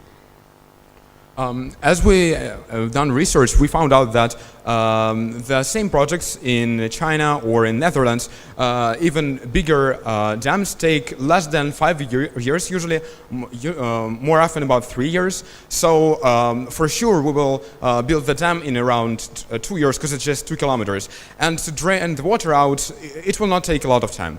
And after that we'll start the construction, and as we have multi-story low-end houses, it will not be too hard too time-consuming to build them. And also simultaneously we work in other directions. We still work with programs that my colleague Anton talked about, so people will have new houses to live in. It seems this addressed the short or medium term demand. Seems I remember you mentioned about the Northern Metropolis and also the Lantau recommendation project, right? I think they are more long-term arrangement, but it involves a lot of cost and time and effort. Do you think the government really need to do both projects, or only one project? And if so, why or why not? So we consider that government should implement both projects, even though our project is more cost efficient. Our project is definitely successful in the short run, and the second idea about incentives, it will help us in the long run. And talking about the island, this project will happen quite later. So the dam we can build slightly faster than the artificial island, and thus if we do these projects one by one, they should work simultaneously pretty well. Given the size of these two projects are huge, and we are recently having the deficit, and although we have quite a big reserves in our books, so do you think that is very dangerous to do both projects, or should we involve whatever private or private sector to help us or raise additional fund? How would you consider we should raise enough fund to finance the two projects? So as a financier of our team, I have to say that the Lantau Tomorrow Vision is indeed a very costly project in comparison to the Northern Metropolis even. So personally, I would first implement the Northern Metropolis project because they are expected to attract nearly the same amount of people. However, the second one is less costly, and potentially instead of the Lantau Tomorrow Vision, they could use our project because it once again would be more cost efficient, 2.5 times more efficient. And even though it would attract less people, as Daria has already mentioned, in the short run, it would help us tackle some of the minor problems. So to start with, we would implement the Northern Metropolis project and our idea, and then in the long run, we could use the Lantau Tomorrow Vision. Financing. What kind of source of financing you may propose the Hong Kong government to use for those two long-term projects? Sorry, could you please repeat the question? Okay.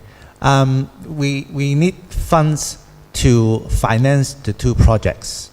We have deficits and we have reserves, but may not be enough to solely operate the two projects by our own funds. So what kind of financing would you suggest? So basically, first of all, Hong Kong has its fiscal reserves, some of which may be allocated to the dam construction. And as for the taxation and mortgage policies, we could motivate other firms and other companies to buy our new land on the new in the new area, and we could use this money gained from these firms to cover the costs. Thank you very much. Thank you. Thanks for your effort. And please do give a big round of applause to the honorable judges who stayed with us for almost 12 hours today.